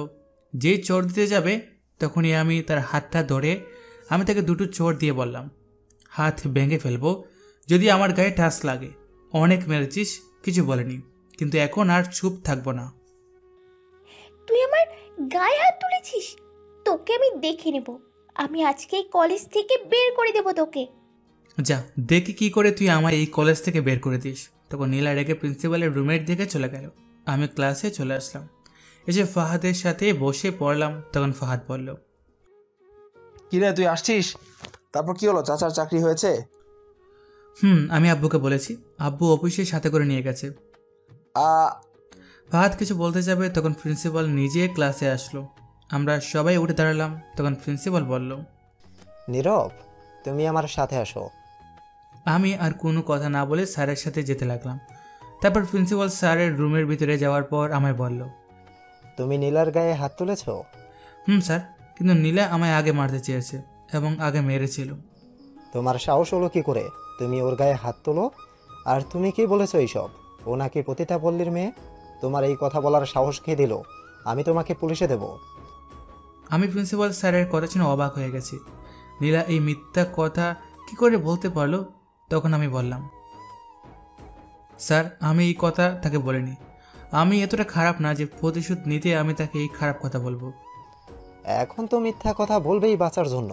পুলিশের বাড়ি যখন পড়বে তখন ঠিক সত্যি কথাই বলবে। স্যার, সত্যি বলছি, আমি এই কথা বলিনি তাকে। কোনটা সত্যি কোনটা মিথ্যা তা পুলিশ ঠিক বের করে নিবে থানায় গিয়ে। তারপর প্রিন্সিপাল স্যার পুলিশকে ফোন করলো। আমি নীলার দিকে তাকিয়ে দেখি হাসছে। তখন প্রিন্সিপাল স্যার ফোন কেটে দিল। তোমায় এই কলেজ থেকে বের করে দেওয়া হলো। আমি কিছু বলতে যাব তখন পিছন থেকে ফাহাদ এসে বলল, এটা কি বিচার করলেন স্যার? নীলা যখন নীরবকে মেরে ফেলে আসছিল কলেজের পিছনে, তখন যদি নীরব মরে যেত তাহলে কি হতো? একবার ভাবেন তো, তার আব্বু আম্মুর কি হতো? নীলা আপনার কাছে এসে যা বলল সব মিথ্যে কথা। কি নীলা নীরবকে মারতে চেয়েছো? কিছু লোক দিয়ে কলেজের পিছনে প্রচুর মেরেছে নীলা। 2 দিন 3 দিন অজ্ঞান ছিল, 3 মাস বিছানায় পড়ে থাকতে হয়েছে এই নীলার জন্য। আমি যদি সেদিন না কলেজের পিছনে যেতাম তাহলে হয়তো আজ আর নীরব কলেজে থাকতো না। তখন প্রিন্সিপাল স্যার রেগে গিয়ে নীলাকে ঠাস করে দুটো চড় দিয়ে বলল, ছি নীলা, তুই এতটা খারাপ আমি ভাবতেও পারিনি। তোর নামে আমার কাছে আগেও অনেক অভিযোগ আসছে, কিছু বলিনি, কিন্তু তুই ছেলেটার নামে মিথ্যা অপবাদ দিলি, এসে আবার মেরে ফেলতে চেয়েছিস। তোর আব্বুর কাছে আমি আজকে বলবো। আর তোকে ভালো কোনো শিক্ষা ভদ্রতা কিছুই দিতে পারেনি তোর আব্বু। তুই আমার চোখের সামনে থেকে যা এখন। তখন নীলা চুপ করে চলে গেল। আর প্রিন্সিপাল স্যার আমায় বলল, সরি নীরব, আমি না জেনে অনেক কথা বলে ফেলেছি। সময় নেই স্যার, আমি কিছু মনে করিনি। তোমার আব্বুর নাম কি? আমার আব্বুর নাম আফতাব সাহেব। কি তুমি আফতাব সাহেবের ছেলে? কিন্তু আমি তো জানি তার কোনো ছেলে নেই, একটা মেয়ে।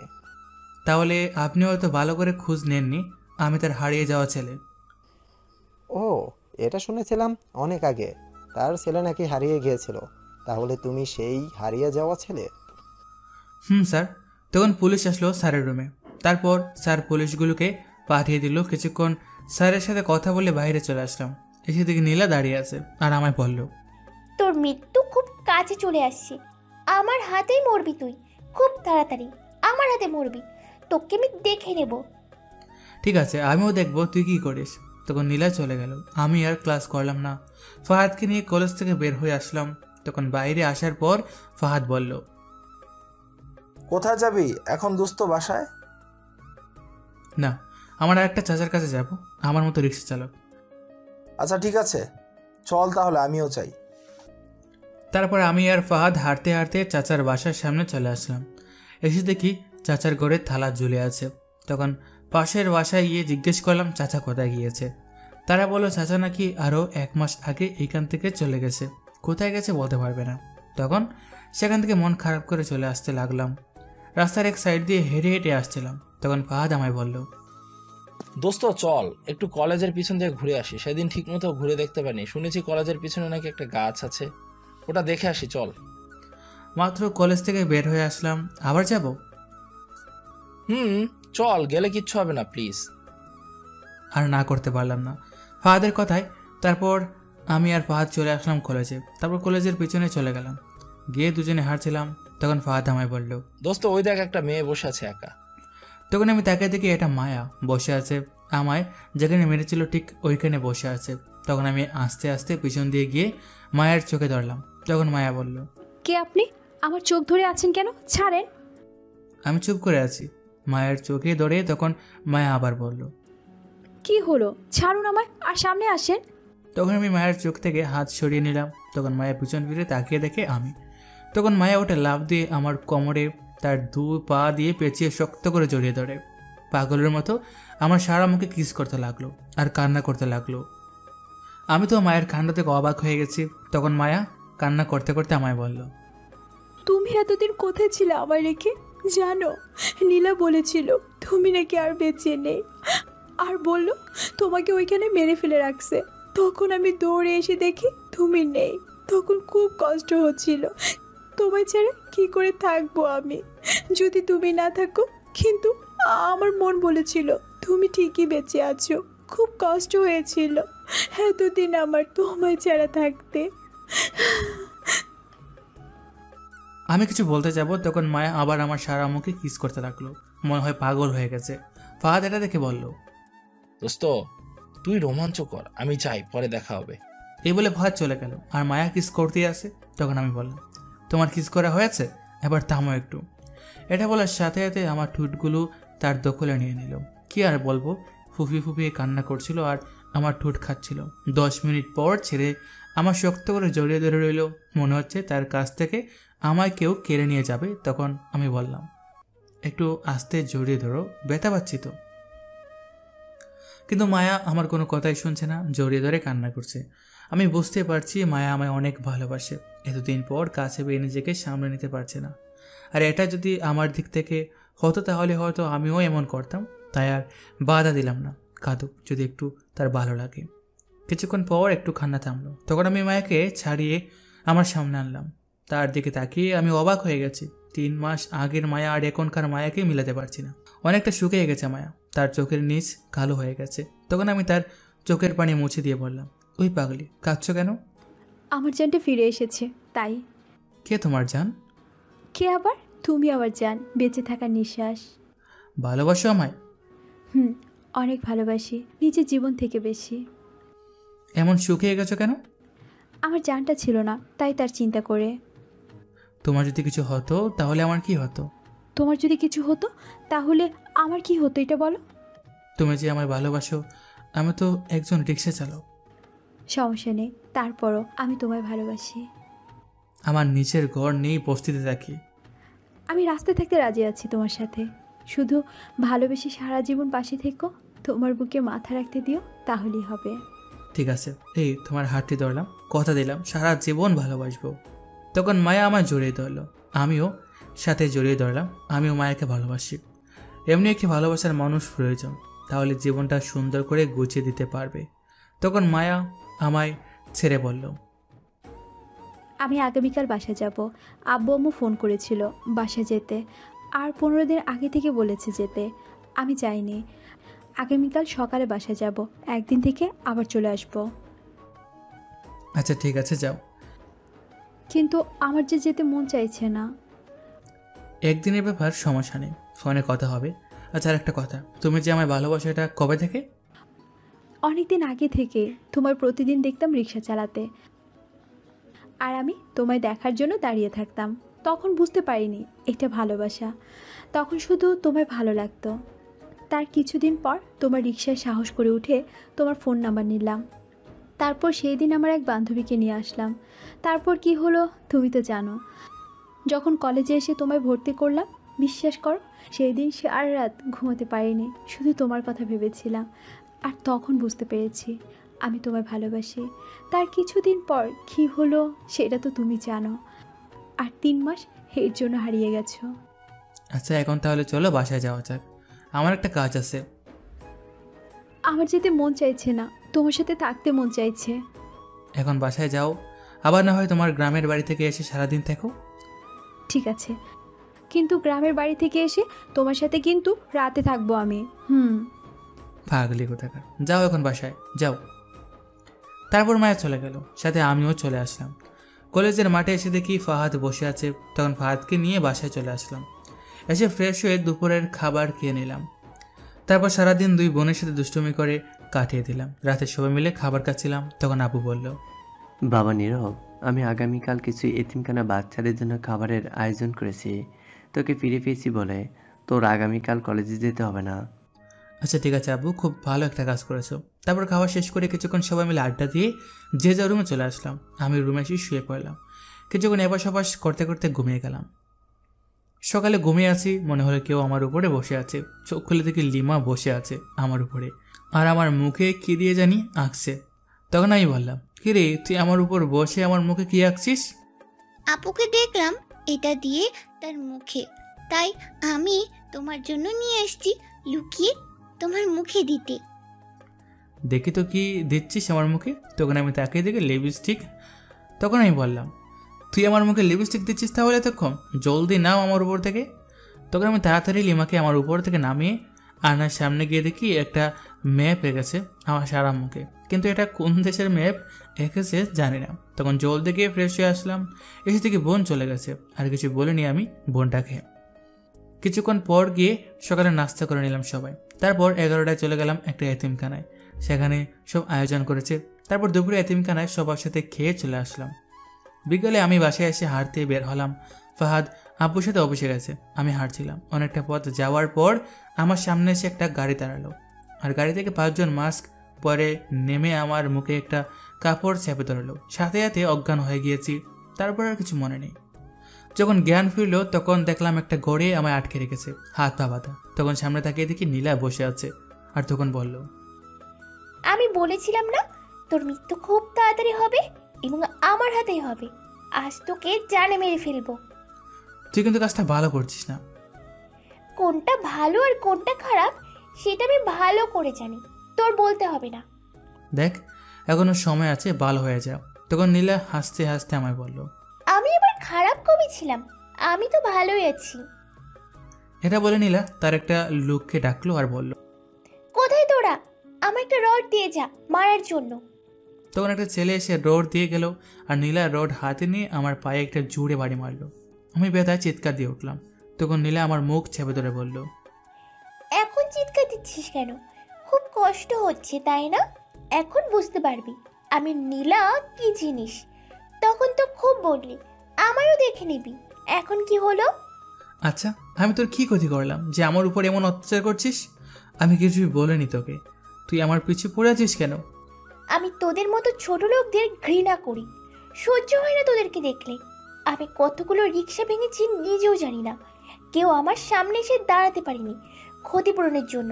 আর তুই কি না শেষ পর্যন্ত আমার গায়ে হাত তুলেছিস, সাথে মায়া আমার গায়ে হাত তুললো। সব প্রতিশোধ আজ নিব তোকে মেরে। আমিও মানুষ, তুইও মানুষ, তাহলে এখানে গরিবের প্রতি ঘৃণার কি হলো? একটা কথা মনে রাখিস, তুই যত বড় লোক থাকিস না কেন, মৃত্যুর পর ঠিকানা ওই মাটির ঘরে। শুধু তোর না, সবার ঠিকানা ওই মাটির ঘরে। রাখ তোরা যেটা কথা, জ্ঞান দেওয়া লাগবে না। তোর মৃত্যু আমার হাতে লেখা আছে, তুই এখনই মরবি। এই বলে নীলা রড দিয়ে আমায় মারতে লাগলো। আমি ব্যথায় কান্না করছিলাম, আমি কিছুই করতে পারছি না। আমার হাত পা সব বেঁধে মাটিতে ফেলে রেখেছে। কিছুক্ষণ মেরে নীলা একটু থেমে বলল, তোকে এমন করে মারবো যেন সবাই তোর চেহারা দেখে ভয়ে কেঁপে ওঠে। এটা বলে যে মারতে যাবে তখনই হঠাৎ নীলার ফোনটা বেজে উঠল। নীলা ফোন রিসিভ করে ঘর থেকে বের হয়ে গেল। আমার সারা শরীর ব্যথা করছে, নড়তে পারছি না। কিছুটা জায়গা কেটে গেছে, রক্ত বের হতে লাগলো। তখন আমি নড়ে চড়ে কিছু খুঁজতে লাগলাম যাতে হাতের দড়ি কাটতে পারে। নীলা এখন নেই, এটাই সময়। আমার যে রুমে বেঁধে রাখা হয়েছে সেই রুমে একটা খাট আর অল্প কিছু জিনিস আছে। আমি উঠে দাঁড়িয়ে দেখি একটা ব্লেড সামনে আসি, কিন্তু নেওয়া যাচ্ছে না। তখন পকেটে আমার ফোনের কথা মনে হলো। পকেটে দেখতে পেলাম ফোন আছে, কিন্তু ফোনটা কি করে বের করব, হাত পা তো বাঁধা। তখন হাতটা ঘুরিয়ে অনেক কষ্টে ফোনটা বের করলাম। তারপর কষ্ট করে হাত দিয়ে ফাহাদকে ফোন দিলাম। ফাহাদ সাথে সাথে ফোনটা রিসিভ করলো আর বলল, কিরে তুই কোথায়? এত রাত হয়ে গেছে, বাসায় আসছিস না কেন? তুই দেখ তো তোর ফোনে কতগুলো কল দিয়েছে সবাই। তখন আমি বললাম, শোন দোস্ত, আমি একটা বিপদে পড়েছি। তুই কাউকে কিছু না বলে আমার লোকেশন ট্র্যাকিং করে চলে আয়। দেখ তো কোথায় আছি আমি এখন। আচ্ছা তুই লাইনে থাক, আমি দেখছি তুই কোথায়। তাহলে ফাহাদ লোকেশনটা দেখে বলল, দোস্ত তোর লোকেশন গার্লস হোস্টেলে দেখাচ্ছে, তুই ওখানে কি করিস? তাহলে তো তোকে এত রাতে ঢুকতে দিবে না দারোয়ান। তুই একটা কাজ কর, কিছু পুলিশ নিয়ে এই হোটেলে এখনই আয়। এসে পুলিশগুলোকে বাইরে দাঁড় করিয়ে রাখবি আর তুই একা আমার কাছে আয়। আচ্ছা ঠিক আছে দোস্ত, তুই ওয়েট কর, আমি 10 মিনিটের মাঝে তোর কাছে আসছি। আর ফোনটা কাটিস না, তাহলে আমি আর রিসিভ করতে পারবো না। তুই ফোনটা না কেটে আয়। আচ্ছা ঠিক আছে। গার্লস হোটেল আমাদের বাসা থেকে মোটামুটি অনেকটা দূরে। ফাহাদ 25 মিনিট পর হোটেলের সামনে আসলো পুলিশ নিয়ে। হোটেলে ঢুকে পুলিশগুলোকে বাইরে রেখে ফাহাদ ভিতরে আসলো। এসে আমার লোকেশন দেখে 5 তলায় শেষ রুমে থেকে খুঁজে বের করে। তারপর ফাহাদ আমায় বলে, একই দোস্ত তোর হাত পা বাঁধা কেন, কি হয়েছে? জলদি হাত পায়ের বাঁধন খোল আমার। তখন হাত পায়ের বাঁধন খুলে দিল ফাহাদ। আমি বললাম, তুই যা আসলি বাইরে, কোনো ছেলেকে দেখতে পারিসনি? না, আমি কাউকে দেখিনি তো। ঠিক তো করে নীলা আসলো, কোথা থেকে জানি। এসে আমার দেখতে পেলো দাঁড়িয়ে আছি, বাঁধন খুলে দিয়েছে ফাহাদ। তখন নীলা দৌড়ে যেতে লাগলো। আমি গিয়ে নীলাকে দৌড়ে ফেলি আর টেনে রুমে নিয়ে এসে ঠাস ঠাস করে 4টি চোর দিয়ে পাশে নীলার রাখা রড ছিল সেটা দিয়ে নীলাকে মারতে লাগলাম। কিছুক্ষণ পর ফাহাদ আমায় আটকালো আর বলল, দোস্ত আর মারিস না, মরে যাবে, থাক ছেড়ে দে। তুই ছাড় আমায়, আমি আজ একে মেরে ফেলবো। আমি কিছু বলিনি, তবুও আমায় মারতে উঠে পড়ে লেগেছে। কোনো দোষ না করে কেনা তো অত্যাচার সহ্য করবো? যে মেয়ের নেই কোনো গরিবের প্রতি ভালোবাসা, নেই মায়া, আজই শুধু অহংকার আর ঘৃণা, বাঁচিয়ে রেখে লাভ কি তাকে? ছাড় তো, ও খারাপ বলে তুইও কি ওরে মেরে খারাপ হবি নাকি? প্রয়োজন হলে তাই হব। আমি একে কিচ্ছু করিনি, তবুও শুধু শুধু আমার উপর এমন অত্যাচার করেছে। আজ আবার নিয়ে আসছে যেন মেরে ফেলতে পারে আমায়। এ বলে 2টা লাথি দিলাম। তখন ফাহাদ আমায় বলল, আসলে এর বাবা মা ভালো কোনো শিক্ষা ভদ্রতা কিছুই শিখায়নি, তাই এমন হয়েছে। চল ছেড়ে দে, আর মারিস না। আচ্ছা পুলিশকে ডাক, একে থানায় নিয়ে যেতে হবে। তারপর এরা আব্বু আম্মুকে ডেকে নিয়ে আসতে বল। আমি আসছি আমার আব্বুকে নিয়ে। আচ্ছা ঠিক আছে। তারপর আমি সেখান থেকে চলে আসলাম একটা হাসপাতালে। সেখানে ডাক্তার দেখিয়ে ওষুধ নিয়ে আসলাম, কারণ হাত কেটে গেছে, পা ব্যথা করছিল, তাই ডাক্তার দেখালাম। তারপর আব্বুকে ফোন করে থানায় আসতে বললাম। আব্বু বললো আমি যেতে আব্বু আসছে। তারপর আমি চলে আসলাম। এসে থেকে নীলার আব্বু আম্মু বসে আছে। আমি যাওয়া মাত্র আমার কলার ধরে নীলার আব্বু ঠাস করে চড় দিল। আমি জানতাম এমনই কিছু একটা হবে, কারণ মন্ত্রীর মেয়ে বলে কথা, তাকে এমন করে মেরেছি সে বুঝতে চাইবে না, আমার উল্টো ফাঁসিয়ে দেবে। তাই আব্বুকে আসতে বললাম। তখন নীলার আব্বু আমার রাগী গলায় বলল, তোর এত বড় সাহস, তুই আমার মেয়েকে মারছিস? তোকে আমি ফাঁসিতে ঝুলাবো। তখন আমি নীলার আব্বুকে বললাম, আপনার মেয়ে এখনো বেঁচে আছে, এটাই আপনার ভাগ্য। আমি তো সেখানে মেরে ফেলতে চেয়েছিলাম, কিন্তু তা আর করলাম না। তুই আমার মেয়েকে মেরে আবার আমার সামনে বড় গলায় বলছিস? এসপি সাহেব, আপনি দেখছেন কি? একে এখনই লকআপে ভরেন আর একে কঠিন শাস্তি দিন। তখন এসিবি এসে আমার কলার ধরলো। তখন আমি বললাম, স্যার আমার কথাটা শুনুন আগে, আমার কোনো দোষ নেই। চুপ কর বেয়াদব ছেলে, তুই মন্ত্রীর মেয়েকে মারছিস, তোকে আমি ফাঁসিতে ঝুলানোর ব্যবস্থা করব, তার আগে তোকে শায়েস্তা করে নেই। এ নিয়ে টেনে নিয়ে যেতে লাগলো আমার এসিপি। তখন ফাহাদ কিছু বলতে গেলে ধমক দিয়ে থামিয়ে দেয়। তখন আব্বু এসে বলল, দাঁড়ান এমপি সাহেব, আমার ছেলেকে ছাড়েন আর বলেন কি হয়েছে। তখন এসিপি আমার কলার সাথে সাথে ছেড়ে দিল। নীলা এবং তার আব্বু অবাক হয়ে তাকিয়ে আছে। তখন এসিপি সালাম দিয়ে বলল, স্যার এটা আপনার ছেলে? আমার ছেলে। কি করেছে যে আমার ছেলেকে লকআপে ভরতে চাইছেন? তখন নীলার আব্বু বলল, আমার মেয়েকে মেরেছে, দেখেন কি অবস্থা করছে মেরে। তখন আব্বু তাকিয়ে দেখে সত্যি। তখন আমার জিজ্ঞেস করলো, নীরব, উনি যা বললো সত্যি তুই মারছিস? আমি নীলার দিকে তাকিয়ে দেখি এখনো অবাক হয়ে তাকিয়ে আছে, সাথে তার আব্বু। তখন আমি সবাইকে প্রথম থেকে বলি নীলা আমার সাথে কি কি করেছে। এগুলো শুনে নীলার আব্বু প্রচণ্ড রেগে যায় আর নীলাকে গিয়ে চর মারতে থাকে। তারপর সেখান থেকে আমরা চলে আসি। কোনো অভিযোগ করিনি নীলার নামে, কিছুক্ষণ কথা বলে আসিফের সাথে চলে আসি বাসায়। রুমে সেদিকে রাত 2টা বাজতে চলেছে। আমি রুমে গিয়ে শুয়ে পড়লাম। এদিকে আমরা আসার পর নীলার আব্বু বলছে, সি, আমার মেয়েটা এত খারাপ হয়েছে তা আমি ভাবতেও পারিনি। আমার সব মান সম্মান শেষ করে দিল। আগামীকাল নিশ্চয়ই পত্রিকার মাঝে বলবে, তখন আমি একজন মন্ত্রী হয়ে মানুষের সামনে কি করে মুখ দেখাবো। স্যার শান্ত হন। একটা কথা বলি, এখানে দোষ নীলার না, আপনাদের সবার। কারণ আপনি যদি রাজনৈতিকের মাঝে সবসময় পড়ে না থেকে একটু সময় দিতেন আপনার মেয়ের সাথে, তাহলে আর এমনটা হতো না। আর আপনার স্ত্রীর দোষ, সে মেয়েকে ঠিকমতো শিক্ষা দিতে পারেনি। একটা কথা, আপনি ছোটো থেকে যাই শিখাবেন একটা শিশুকে, তাই শিখবে একটা শিশু। কিন্তু আপনারা তাকে হয়তো শিক্ষা দিতে পারেননি, তাই এমন হয়েছে। চিন্তা করেন না, এই কথা মিডিয়ার কাছে যাবে না। এখন বাসায় যান আর মেয়েকে ডাক্তার দেখান আর ভালো করে বোঝান। তারপর নীলাকে নিয়ে চলে গেল তারা। সকালে ঘুম ভাঙলো 2 বোনের ডাকে। উঠার পর দুজন 2 গালে কিস করে বলল, গুড মর্নিং ভাইয়া, তাড়াতাড়ি ওঠো, তোমার জন্য খাবার নিয়ে আসছি। আচ্ছা ঠিক আছে। তারপর উঠে ফ্রেশ হয়ে আসার পর লিমা বলল, ভাইয়া আমি তোমায় খাইয়ে দিব আজ। তখন আদিবা বলল, না, আমি খাইয়ে দিব। না, আমি আগে বলছি আমি খাইয়ে দিব। আমি বলেছি তো আমি খাইয়ে দিব, তোর খাইয়ে দিতে হবে না। শয়তান, তুই খাইয়ে দিবি তাই না? দাঁড়া তুই। এই বলে লিমা বালিশ নিয়ে আদিবাকে মারতে লাগলো। আমি দাঁড়িয়ে দেখছিলাম আর হাসছিলাম, ঝগড়া দেখছিলাম, খুব ভালো লাগছিল। তখন আমি গিয়ে লিমাকে আটকালাম আর বললাম, হয়েছে, মারামারি আর করতে হবে না, দুজনে একসাথে খাইয়ে দে, তাহলে আর সমস্যা হবে না। ঠিক আছে, কিন্তু আমি আগে খাইয়ে দিব। না, আমি খাইয়ে দিব আগে, কারণ আমি খাবার নিয়ে এসেছি। আম্মু আমার কাছে খাবার দিয়েছিল, কিন্তু আমি ছোট থাকায় তারপর তোমার কাছে দিয়েছে, আমি প্রথম খাইয়ে দিব। না, আমি খাইয়ে দিব। তখন রুমে আম্মু আসলো আর বলল, কি হয়েছে এখানে? তখন আমি গিয়ে আম্মুর গলা জড়িয়ে ধরে বললাম, তারা দুজন আমায় আগে খাইয়ে দিবে, সেটা নিয়ে ঝগড়া করছে। কারোর খাইয়ে দিতে হবে না, আমি তাদের 3 জনকে খাইয়ে দিচ্ছি। তখন আদিবা বলল, ঠিক আছে আম্মু, তাহলে তুমি খাইতে দাও। তারপর আম্মু আমাদের 3 জনকে খাইয়ে দিয়ে চলে গেল। আম্মু যাওয়ার পর আমরা ভাই বোন মিলে দুষ্টুমি করছিলাম।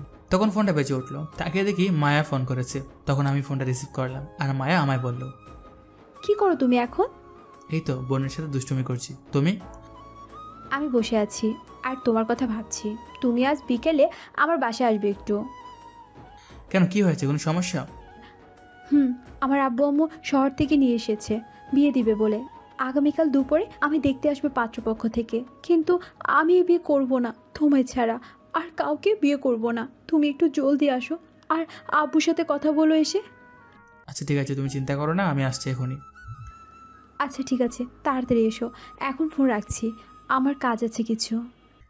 তারপর মায়া ফোন কেটে দিল। আমি তাকিয়ে দিকে আদিবা আমার দিকে তাকিয়ে আছে। তখনও বলল, কে ফোন করেছে ভাইয়া? মেয়ের কথা শুনলাম। তোর ভাবি ফোন করেছে, বলছে তাড়াতাড়ি নিয়ে আসতে। তুমি বিয়ে করলে কবে? বিয়ে করেনি, করব। এখন সামনে থেকে সর, আম্মুকে বলে নিয়ে আসার ব্যবস্থা করি। তারপর আম্মুর রুমে গিয়ে দেখি আব্বু আম্মু একসাথে বসে আছে। আমি কাছে যাওয়ার পর আব্বু বলল, কিছু বলবি বাবা তুই? আব্বু, কিন্তু কি করে যে বলি। বলে ফেল, কি বলবে? আব্বু, আমি একটা মেয়েকে পছন্দ করি, মানে খুব ভালোবাসি। ও আচ্ছা, এই কথা। মেয়েটি বাড়ি কোথায়? জানলে নিয়ে চল, গিয়ে বিয়ের কথা বলে আসি। তখন আম্মু আমায় বলল, খুব ভালো কাজ করছিস বাবা তুই। তোর আব্বু চাইছিল কোথাও ঘুরে আসতে সবাইকে নিয়ে। যাক, তাহলে আমি বৌমা পেয়ে গেলাম, আর ঘোরাঘুরি হলো না। আব্বু তাহলে চলো, এখন যেতে হবে।